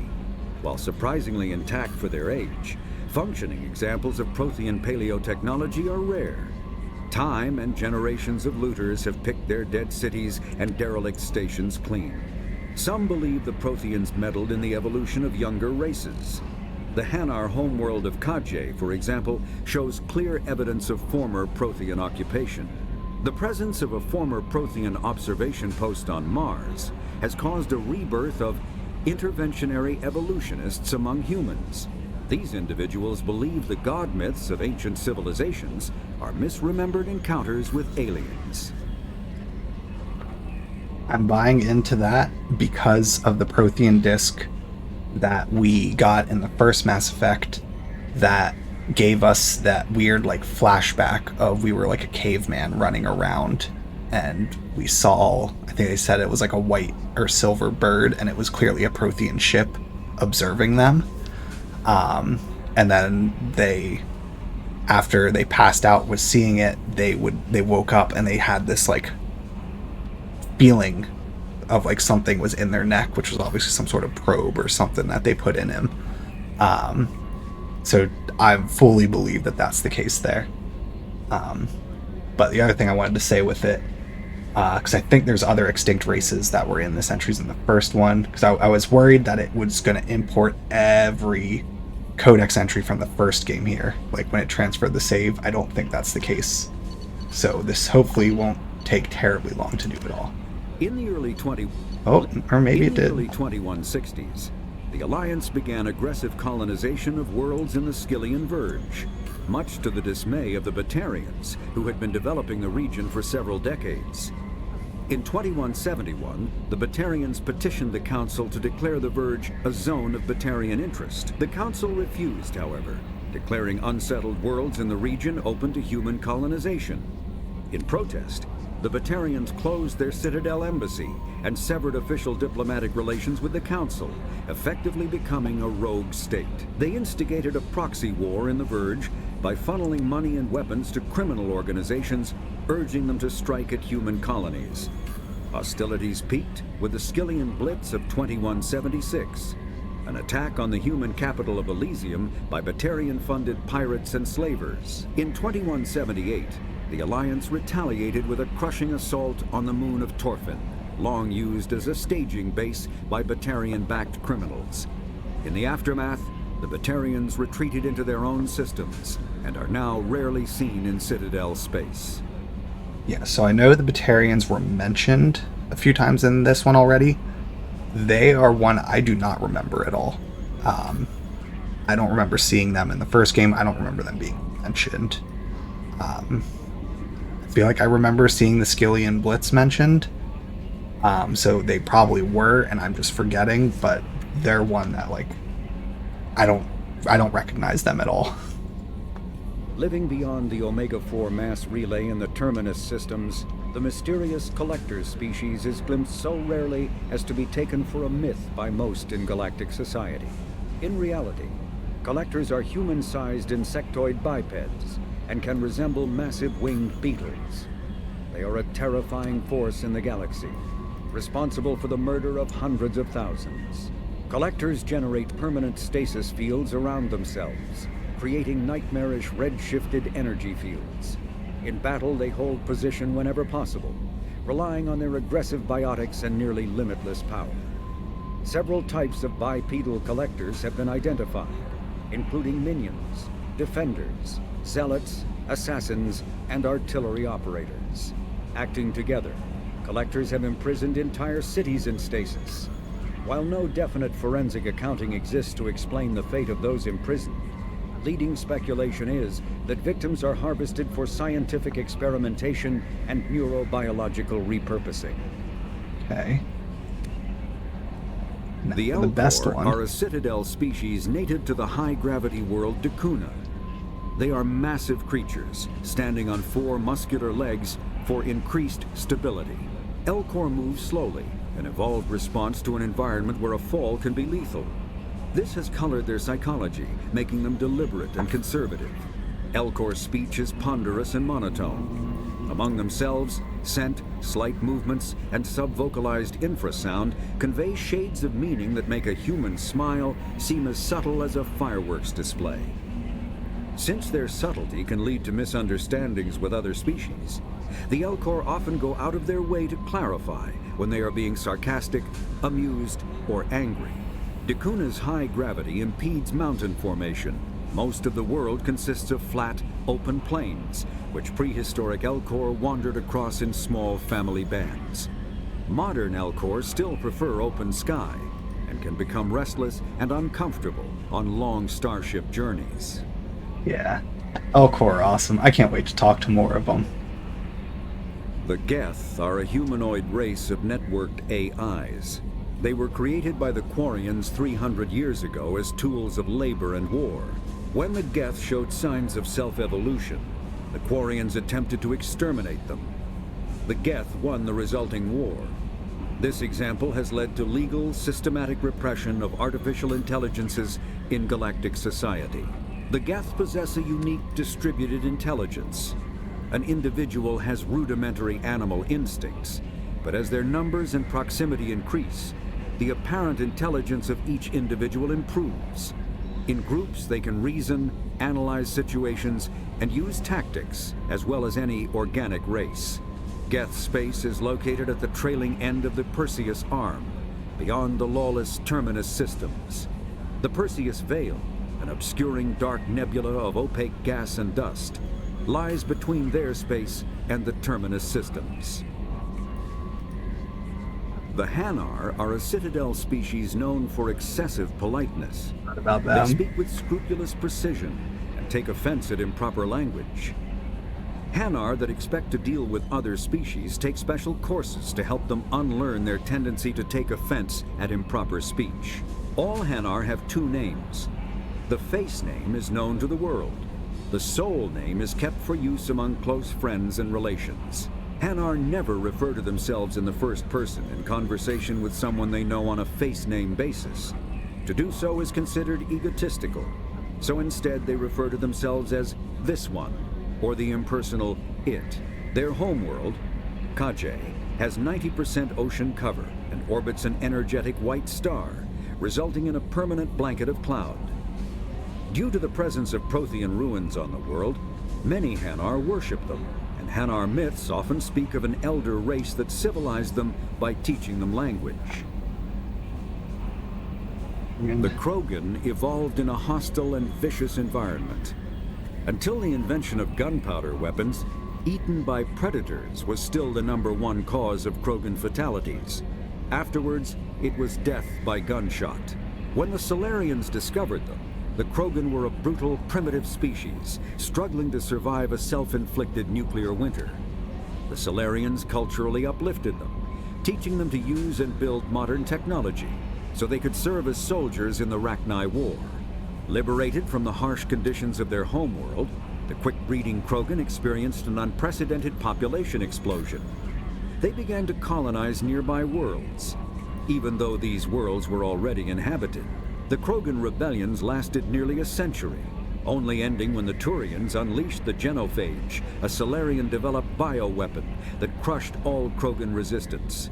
The Genophage makes only 1 in 1,000 pregnancies viable, and today the Krogan are a slowly dying breed.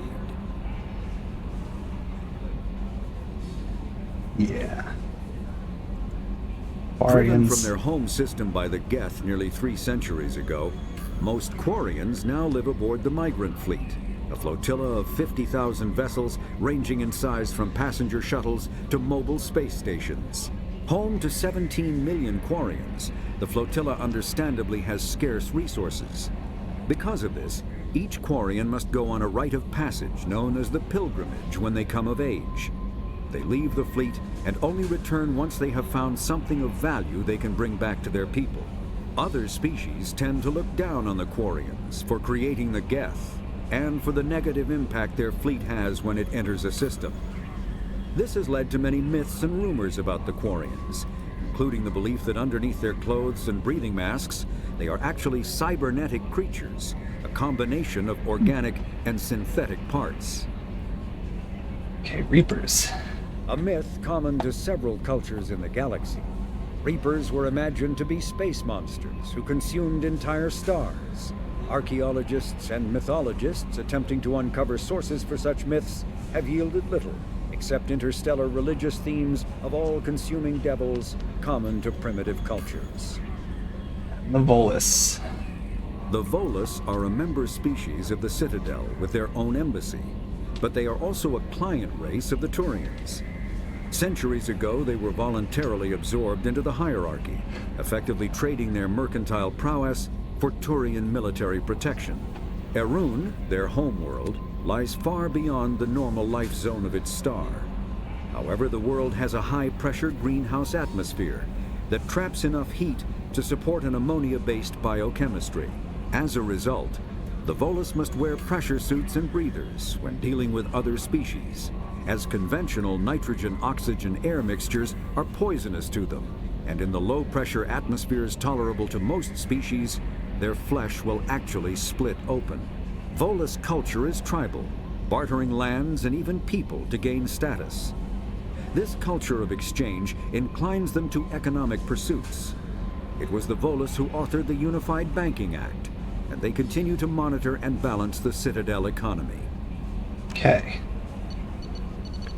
So, several more to go. The Citadel is an ancient deep space station, presumably constructed by the Protheans. Since the Prothean extinction, numerous species have come to call the Citadel home. It serves as the political, cultural, and financial capital of the galactic community. To represent their interests, most species maintain embassies on the Presidium, the Citadel's inner ring. The Citadel Tower in the center of the Presidium holds the Citadel Council chambers. Council affairs often have far-reaching effects on the rest of the galactic community. 5 arms, known as the Wards, extend from the Presidium. Their inner surfaces have been built into cities, populated by millions of inhabitants from across the galaxy. The Citadel is virtually indestructible. If attacked, the station can close its arms to form a solid, impregnable shell. For as long as the station has existed, an enigmatic race called the Keepers has maintained it. Yes, and we know that the Keepers were placed there by the Reapers. That was one thing that wasn't mentioned in the initial recap at the beginning of this game, but that was one of the big reveals on Elos when we were learning everything.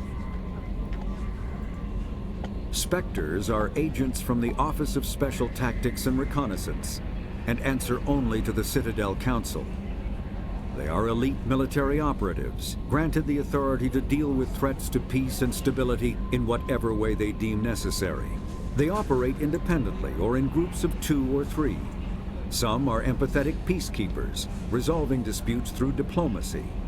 Others are cold-blooded assassins, ruthlessly dispatching problem individuals. All get the job done one way or another, often operating outside the bounds of galactic law.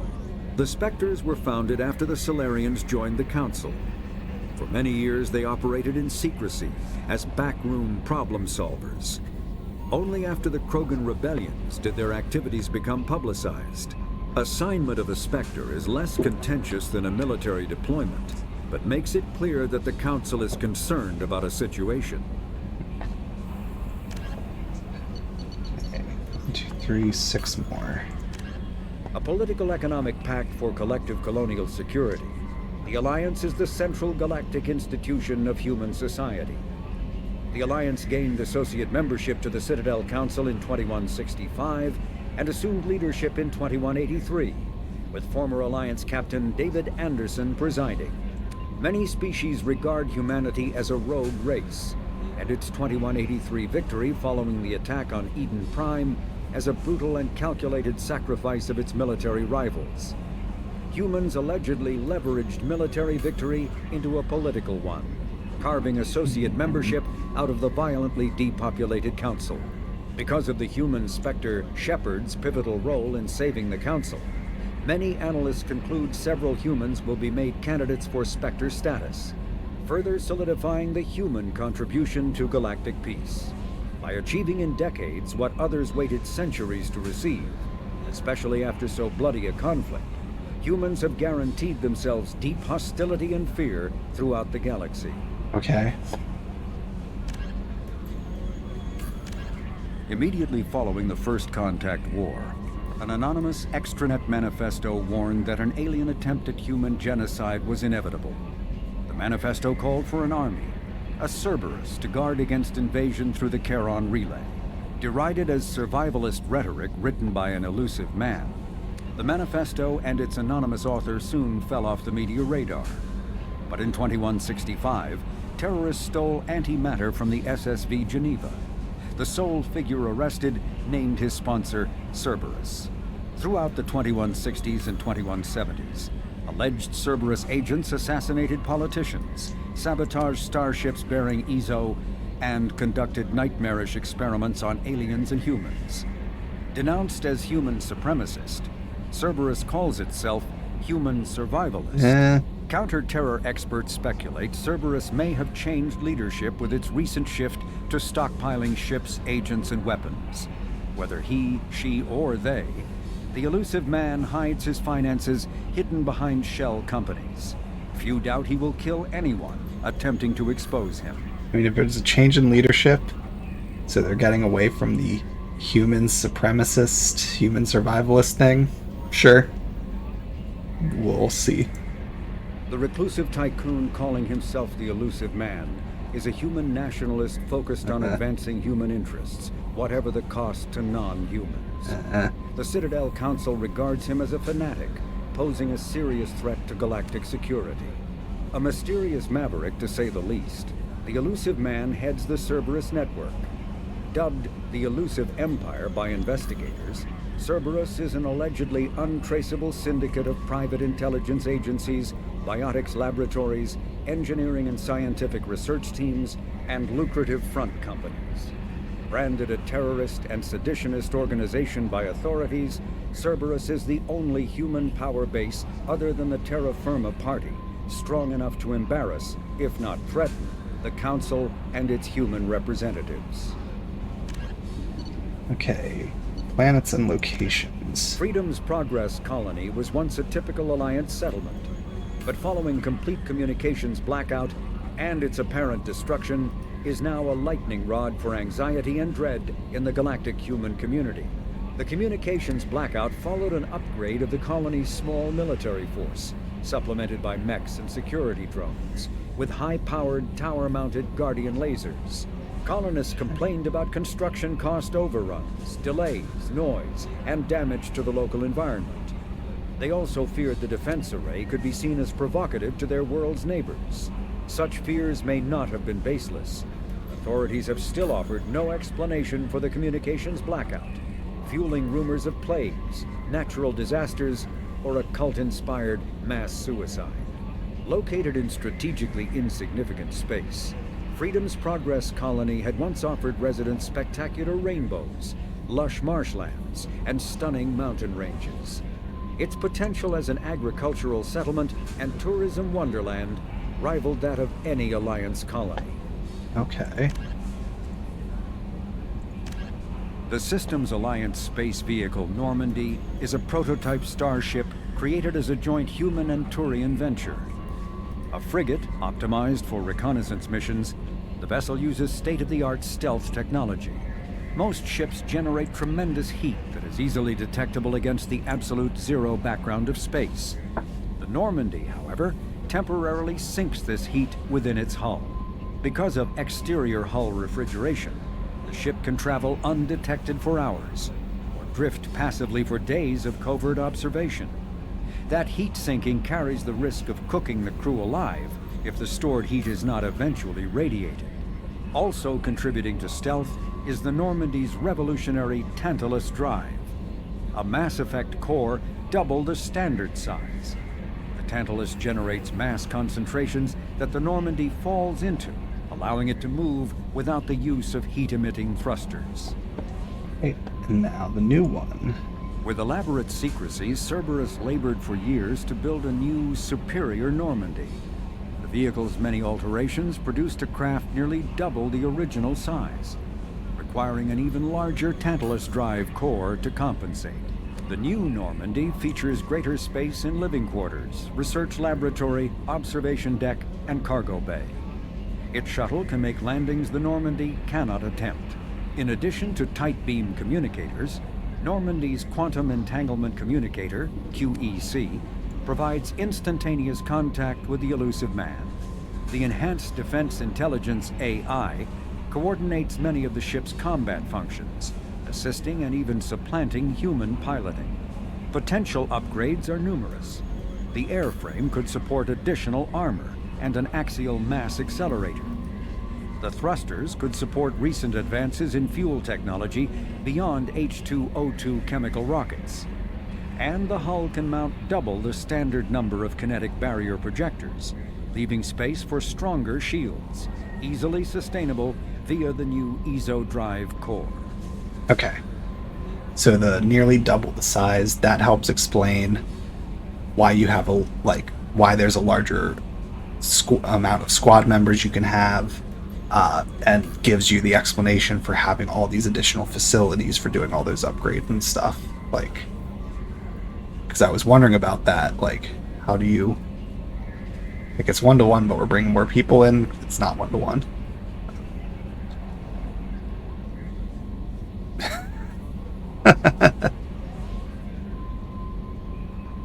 Yeah, the EDI, I'm already assuming something's going to occur at some point in this one, or maybe the third one starts off with this one getting destroyed, and then we have Normandy SR3 in the next game. But I'm immediately suspicious of Edie. I'm suspicious of the Elusive Man. I'm suspicious of all of Cerberus.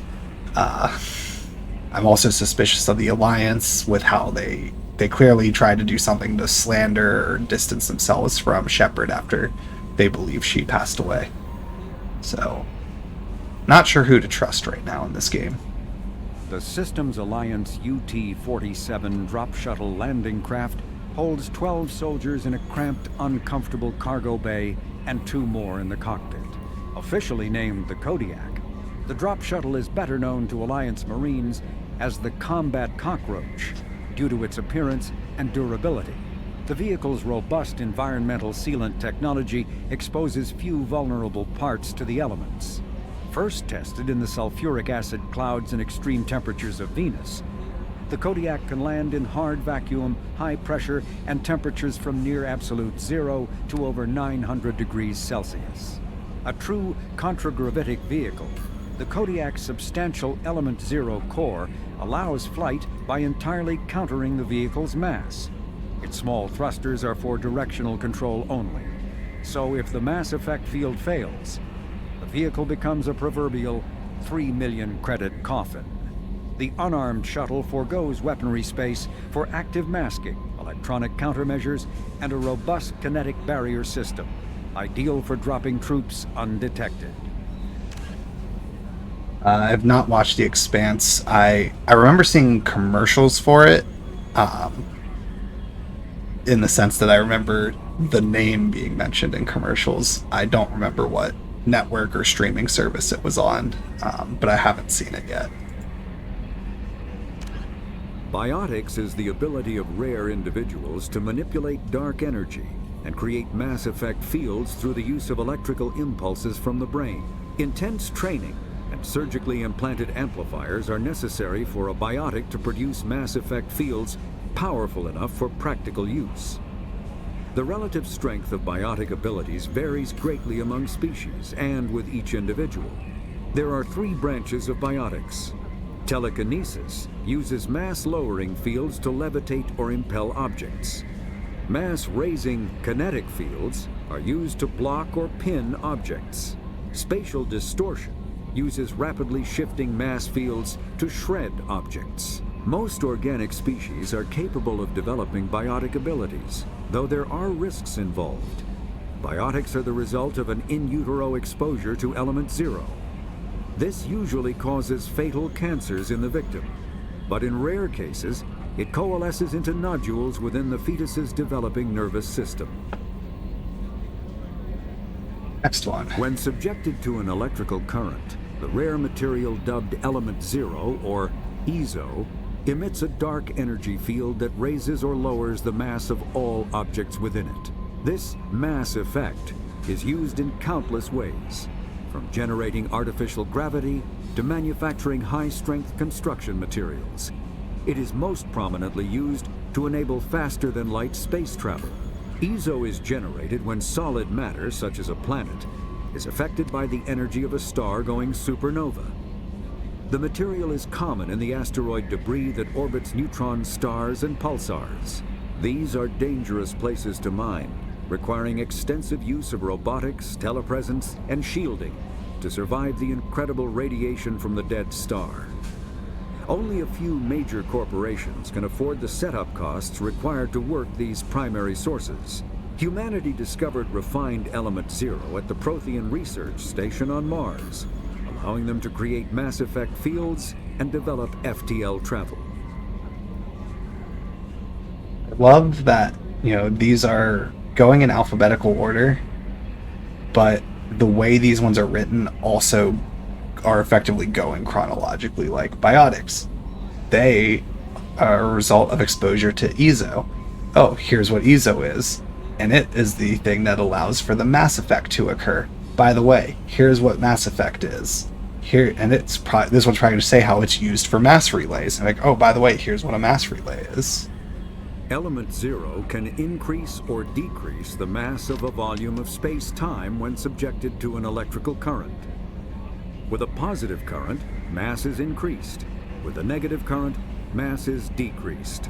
The stronger the current, the greater the magnitude of the dark energy mass effect.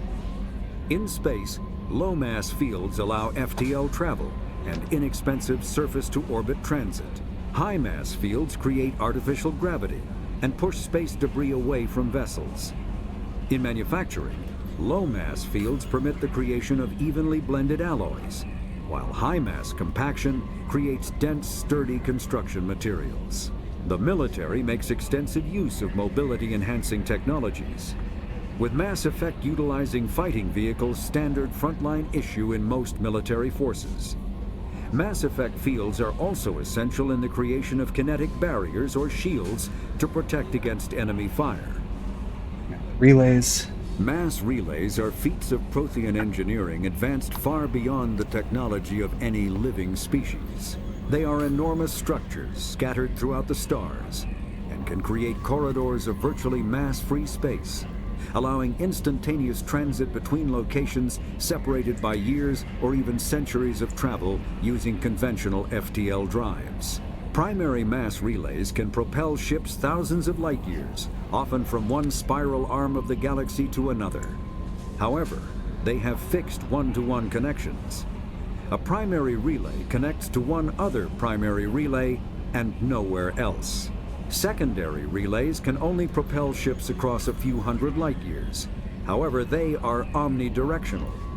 A secondary relay can send a ship to any other relay within its limited range. There are many dormant primary relays whose corresponding twins have not yet been located.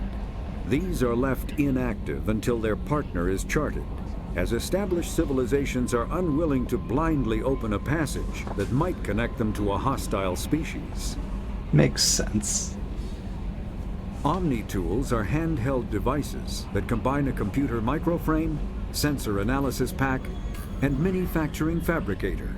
Versatile and reliable, an Omni-tool can be used to analyze and adjust the functionality of most standard equipment, including weapons and armor, from a distance. The fabrication module can rapidly assemble small, three-dimensional objects from common, reusable industrial plastics, ceramics, and light alloys. This allows for field repairs and modifications to most standard items, as well as the reuse of salvaged equipment. Omni-tools are standard issue for soldiers and first-in colonists. Okay, the last one of them reading before I'm gonna have to start reading. Medigel is a common medicinal salve used by paramedics, EMTs, and military personnel. It combines several useful applications: a local anesthetic, disinfectant, and clotting agent all in one. Once applied, the gel is designed to grip tight to flesh until subjected to a frequency of ultrasound. It is sealable against liquids, most notably blood, as well as contaminants and gases. The gel is a genetically engineered bioplasm created by the CERTA Foundation, a medical technology megacorp based on Earth. Technically, Medigel violates Council laws against genetic engineering, but to date, it has proved far too useful to ban. Okay. Okay, there's a lot here too.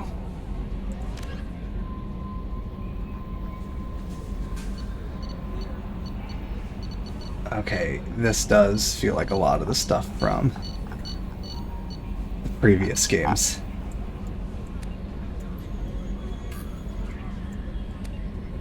I don't know that I'm actually gonna read the Council Race ones. I read them in the first game.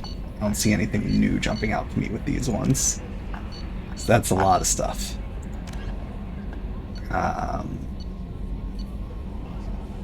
Yeah. Read those before. I'll just look for things that are new.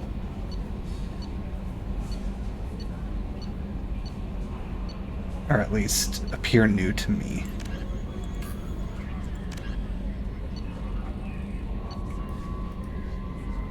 Okay, read those. Yeah, like Cerberus Project Overlord. Definitely that's a new entry. Okay. So how much water do I have? So I'm going to be reading.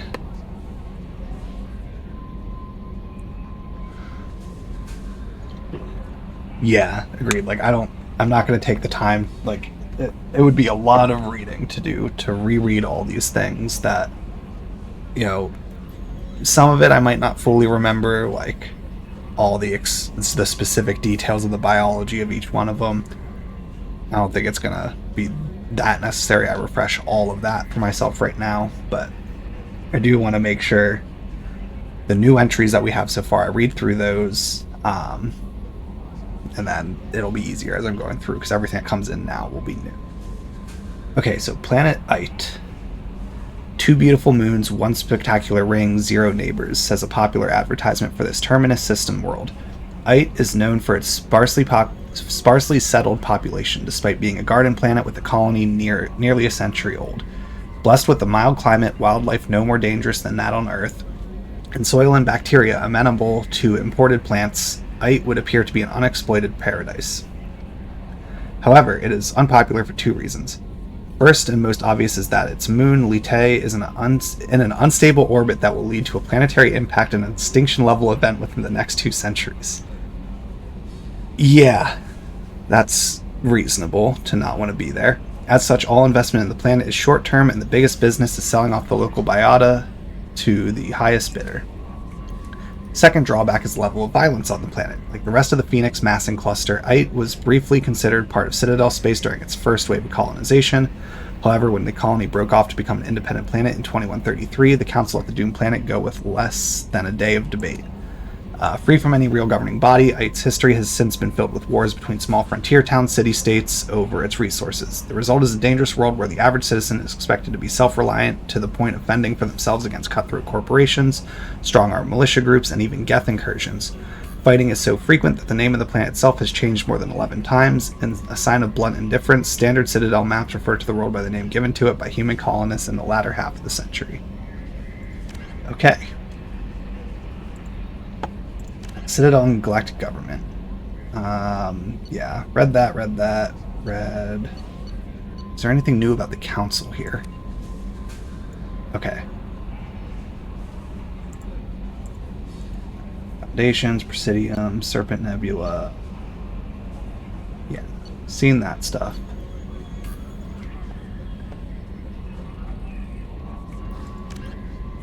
Humanity and the Systems Alliance. Yeah, remember this stuff. Because military jargon. I remember this in particular because, for whatever reason, I did not pronounce ashore as ashore. I looked at that word and went asshore, and then just started reading, and then quickly realized, oh wait, it's ashore. It's referencing shore leave. What? But all the rest of this, yeah, this is just the same stuff. Has the timeline been updated? Yes, the timeline got updated, though. So, 2178, we read that. These, 2183 is the events of Mass Effect 1, 2185 is now. So, yeah. 2183, Geth, led by Rogue Spectre Saren Arterius, attacks the Citadel, ensuing in a battle that cost thousands of lives. A few weeks later, the SSV Normandy is ambushed and destroyed. Commander Shepard is presumed dead. Cyborg Zombie, hey, how you doing, man? Alright. Plants and locations. I will reread these ones. The fact that it's only giving me Elos and Vermeer, I'm assuming is because those are the only 2 there's been like any dialogue about. Like the ancient human city of Troy, Elos is a world known only through secondhand sources. References to Elos have been found at several other Prothean ruins, though direct study of the world is unlikely to occur. Elos lies in a remote area of the Terminus systems, only accessible by the legendary Mu Relay. 4,000 years ago, the Mu Relay was knocked out of position by a supernova and lost. Since then, Elos and its cluster have been inaccessible. Occasionally, a university will organize an expedition to chart a route to Elos using conventional FTL drive. These never get beyond the planning stages due to the distance and danger. The journey could take years or decades, passing through the hostile Terminus systems and dozens of unexplored systems. And Vermeer. Vermeer is a lush world located on the frontier of the Attican Traverse. Its vast seas and orbital position on the inner life zone have created a wide equatorial band of humid, tropical terrain. Only the political instability of the region has impeded efforts at colonization. Many times, the Citadel has opened negotiations to settle Vermeer with various criminal gangs and petty dictatorships in the nearby Terminus systems. All fell apart due to internal power shifts within the opposing parties. The Citadel has written off the colonization of Vermeer as impossible without significant political change. The Terminus powers themselves are unlikely to ever settle Vermeer. Most lack the resources to support settlement of a virgin world, finding it more expedient to steal from their neighbors than build for themselves. Alright, ships. Yeah, that's all the stuff about FTL, all the combat tactics. I remember reading all that. Yeah, that's all stuff from the previous game. This is all from the previous game. Drones and security mechs, I think, are new.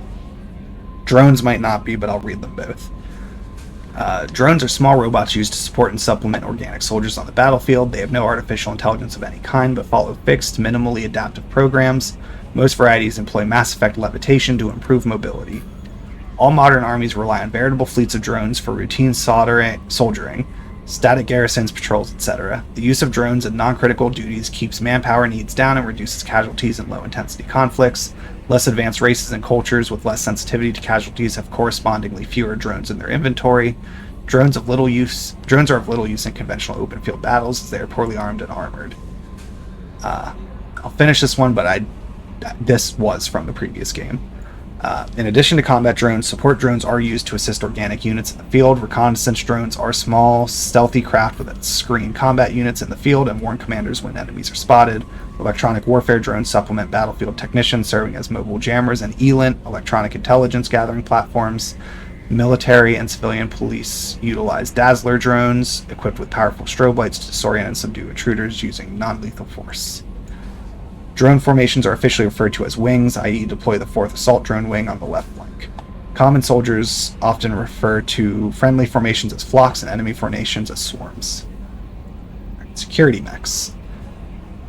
The death of thousands of security and military personnel in the Battle of the Citadel was a loss felt throughout the galaxy. As large numbers of qualified personnel transferred to the Citadel to replace those that died, short-handed security companies filled out their numbers with large-scale use of unmanned security robots, commonly referred to as mechs.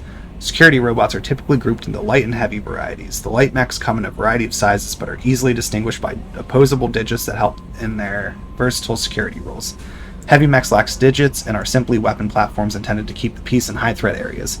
The quadrupedal dog mech has a face composed of contraband detection sensors, and it too is armed in case a perpetrator resists arrest.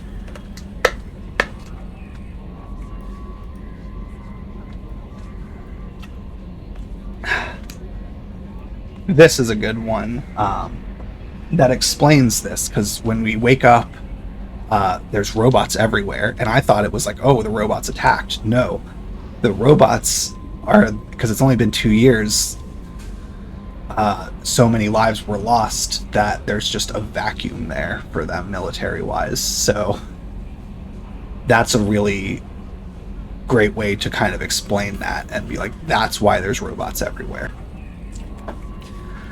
Typical security mech has an extremely limited virtual intelligence. Its duty is straightforward and narrow, usually to guard an area, run a friend or foe program to halt unauthorized access, and fire a set of pre-recorded voice commands to warn troublemakers away from the area.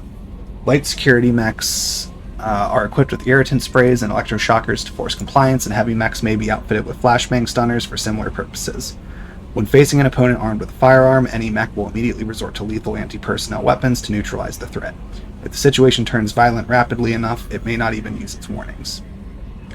Security mechs are frowned upon for actual military duty. Though tough enough to survive most firefights, their V simply does not have the programming to plan an ambush, rescue a hostage, treat a wound, or any of the countless other objectives that a soldier must be able to perform on the fly. That makes sense. Okay, weapons and armor. Seen that, seen that, seen that. Seen that. Okay. Alright. So I am glad I didn't have to read as many. Okay, nothing else there. Yeah, there isn't like an inventory thing here anymore, so... Ooh.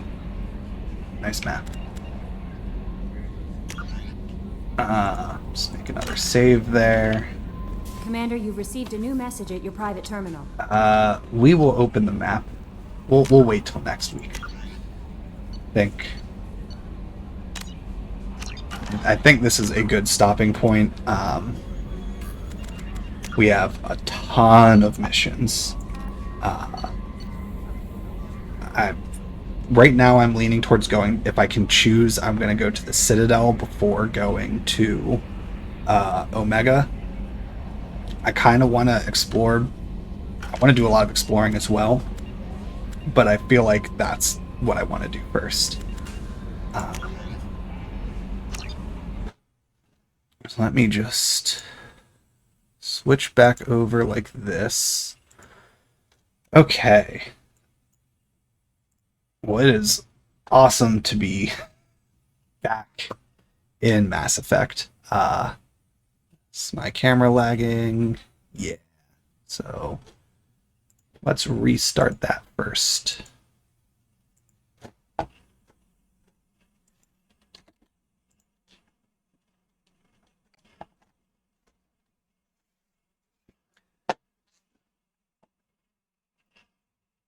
There. That's looking better.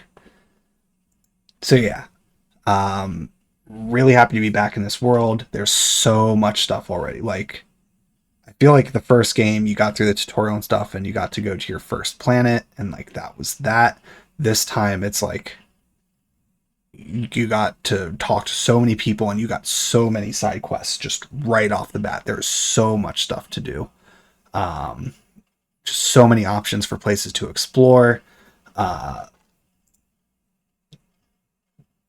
don't know where I'm going to start. Like, I feel like next week I'm going to look at the map and we're going to just go from there. But very, very excited to keep playing. Yeah, it's, I don't know what to expect in this one at all, because we know the Reapers are an established threat. We know we need to hunt them down. We don't know where to start necessarily, but we do know the Collectors are trying to take out humans, so it's like, that's a lead right there. They're rounding them up. My assumption is that the Reapers are having the Collectors bring them humans, and they're either just trying to exterminate humans that way while they figure stuff out, or there's something that they know that we don't know that are why humans are an existential threat to them, that they're trying to figure out. And we still don't know anything. The ship that destroyed the Normandy, what was that? Was that the Collectors? I don't know. Well, hopefully we'll figure that out as well. But a lot of cool questions that were introduced right off the bat here, and a lot of very intense threats introduced right off the bat that really raised the stakes again. Because I liked that going through each of the missions of the first Mass Effect, as you progress through, like, each thing about what the Geth were trying to do, what Saren was trying to do, and then getting to the Reapers, it was like things kept escalating of like, this is serious. Oh, this is really serious. Like, oh, you need to get this like addressed ASAP. And this just kind of comes in swinging right off the bat to be like, it's still serious. Like, you need to do something. But the fact that we've been gone for 2 years is like, okay, what did the Reapers achieve in those 2 years then? Like, what happened there that like has us kind of needing to play catch up? Yeah, just a lot of things that I'm thinking about here that I'm like, oh, like, I just can't wait to see what happens. But yeah, but we will pick it up next Friday. I'll be back tomorrow with more of the Stardew Valley randomizer. We're making a lot of progress there. We finally got a lot of big unlocks last week, so we should be able to get a lot of stuff done this week. We're going to start getting crops harvested because we have the greenhouse. Still only 2 seasons, but we'll keep doing summer right now just to get friendship. So I think it's going to be a very productive Stardew stream tomorrow. And Monday and Tuesday we'll be back to the normal schedule of stuff. We'll be doing Too Many Types again, more Final Fantasy VII. And we'll do more Mass Effect next Friday. Very excited to keep playing it. And I won't have to spend quite as much time at the end of that one reading the codex entries and stuff, because there will be less of them.